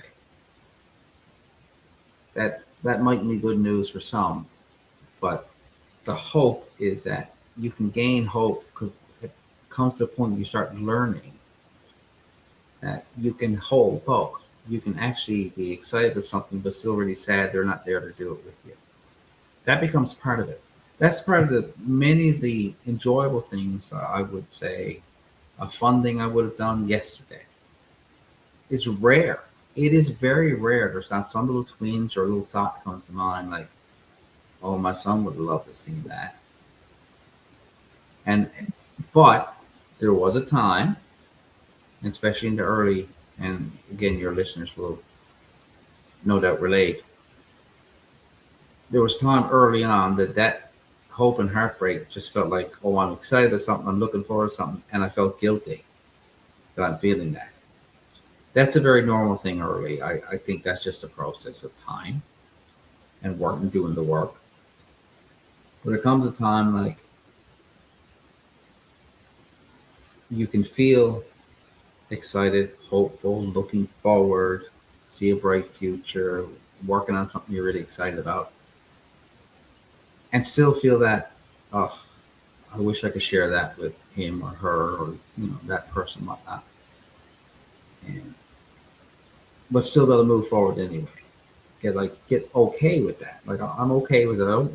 You'll never like it. Carrying hope and heartbreak is never about learning how you like it. You don't enjoy that. It becomes a thing you learn to do. It's almost like a skill set. Sure. And on top, and I'll add this. I would recommend anyone to really work on getting there, and not when then thing again. Not when this goes away and I no longer feel lousy about that. Therefore, I'll allow myself permission to do something fun or embrace new whatever. It's learning that I'm going to keep doing that, and the heartbreak will go with me. The loss is the loss. It's not going away. That hole in your heart will remain. And it's learning to carry the hope and heartbreak at the same time. And this is something you can do. You can do, and you don't have to feel bad about it. Like you don't feel guilty about it. Like, but for a long time, what's the expression you often hear is, hey, when I get over it, almost like, and this is hopeful in its own strange way, maybe, but accepting that it's not about getting over it. It's you're learning to live with it, and when you can learn to live with it, you can also build a life around it. And that's, to me, what it means to hold hope and heartbreak at the same time. Could be true. In your conclusion, you write, if you take it, and this to the readers, if you take anything from these pages, I hope it's permission.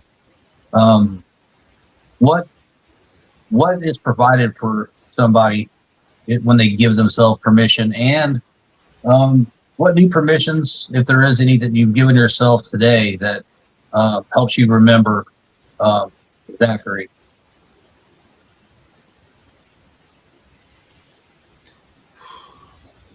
Well, to feel joy again, to know that there are still people in my life that I can love and that can love me back. And even though that's a love that's lost, that's you hold it in your heart, your mind, your memories, and all those things. Uh, and giving yourself permission to go ahead and build a life, and give yourself permission to not require some level of guilt with that. Knowing full well, absolutely, if something dropped out of the sky today and said you get a do-over, I'm not that strong. I think I'd go take the do-over. I think that'll always exist, because of what, because of such a profound loss. But I'm also realistic, and I know that doesn't happen. So it's giving yourself permission to build a life. But, well, maybe not but I'll add to that to say, build a life differently. Build a life based on stronger fundamentals. Build a life that's based on honoring the past, not trying to forget it or put it in the box where I don't have to deal with that anymore. Like, bring it to the forefront. Like, Zachary is remembered. He's talked about. He's not put away in a box, mentally or emotionally. His life mattered. He had value. He existed. He shaped mine today. And now, thank God, he shapes people's lives all over the world from his story. So, by continuing living life, giving myself permission to accept, say, Steve, it's okay to accept that you tell the stories about it, and accept that it does good for people, for him to be remembered. And all those little permissions you give yourself along the way. That's okay to go laugh again and have fun and do normal things. Yeah. With, again, going back to what we spoke about a few minutes ago, and knowing that heartbreak still goes with you. The hole in your heart still exists. You didn't try to put it away or act like it didn't exist. It exists. It will always exist. But giving yourself permission to push forward and into your future life, whatever that looks like for you. But here's something I like encouraging for your audience, no doubt. I would like to think it is that when you give yourself permission, you add so much value to those around you, because you become an example of what can be. You encourage others who don't know how to do it, and they see people are watching you, whether you think they are or not, and they're admiring what you're doing, because it's not easy. It is the most difficult thing you're going to do. But when you do that with your resilience, but with honoring them and bringing value to others, you're not only a better version of yourself, but you're a version that is so good to others. So the best thing you can do for yourself is to give yourself permission. You're not doing it for you. It is something you're doing for yourself first, but what it does for others is far beyond what you could ever imagine, and you might never even see it. And so with me, I got to see bits of it here and there, and get reminded of it, which was very appreciative, from a message I might get from someone in Australia you know, I read this and this meant to me, and now I can do that. And, you know, it's so heartwarming to go like, well, they're giving themselves permission because of something I went through. And so I encourage anyone to do that. It's a gift to yourself, first and foremost, but such a gift to others. You think that that's giving yourself permission afterwards, after the loss, in a way that's one of the best ways to celebrate all the best parts of anybody we lose to addiction. That's what they would want for us. You know, I don't think anybody we've lost to addiction, I don't think they'd want us to spend the rest of our lives just stuck in grief and mourning them, where our lives pretty much end. Now we have this visible grief that's our own because we just stopped living. So giving yourself permission, I think, is kind of almost not a new concept, but it's something that I don't think people would normally or naturally think of afterwards.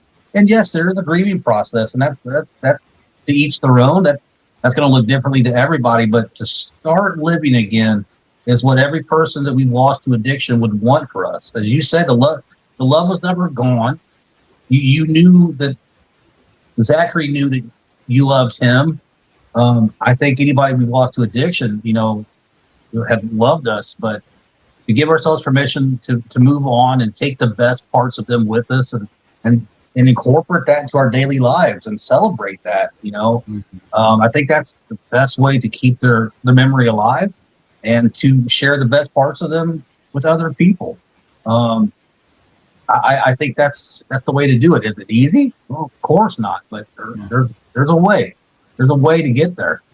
And you doing what you're choosing to do, you didn't have to choose to do this. Like you said, you could have had resentments and remained bitter and, you know, done whatever.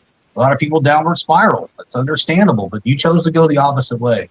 I believe Zachary would be very proud of that, of you doing that. And happy for you that, you know, you continue to, you know, not just live on, but, you know, bring him with you on this journey. I think it's commendable and a beautiful thing. There's beauty from the tragedy, and I appreciate you sharing it with us. Any last message for any viewers that's listening? And I just want to tell everybody that this interview tonight with Stephen L Randell has been based off this book. It's out now, Letting Go Without Giving Up.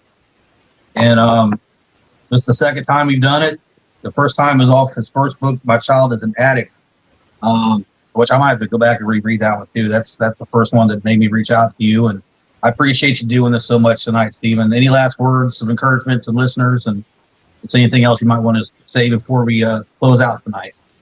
Well, thank you to folks who took the time to chime in and spend some time with us tonight. And I appreciate you taking the time to reach out again so we could get to do this. And yeah, it's wonderful to get to tell people from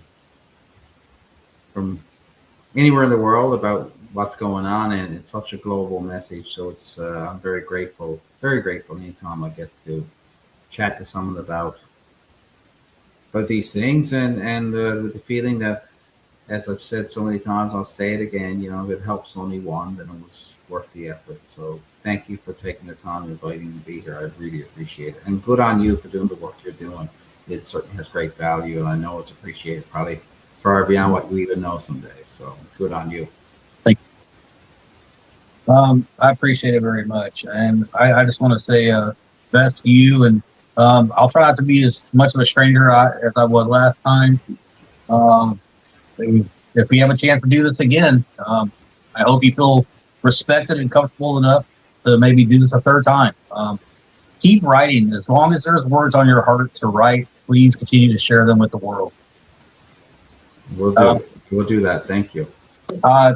Thank you for calling me your friend, brother. I appreciate it, Stephen. Thank you for taking this time. Best to your family and friends. And I look forward to talking to you. This is this has been Stephen L Randell. Please, everybody, check this book out. I wouldn't tell you to get this book if it wouldn't impact you and make a big difference in everything that you might be going through. It's helped me tremendously. Stephen Randell, everybody. Thank you for doing this, brother. I'll talk to you soon. All right. Thank you so much. Take care of yourself. We'll talk soon. Appreciate it. All right. Bye bye.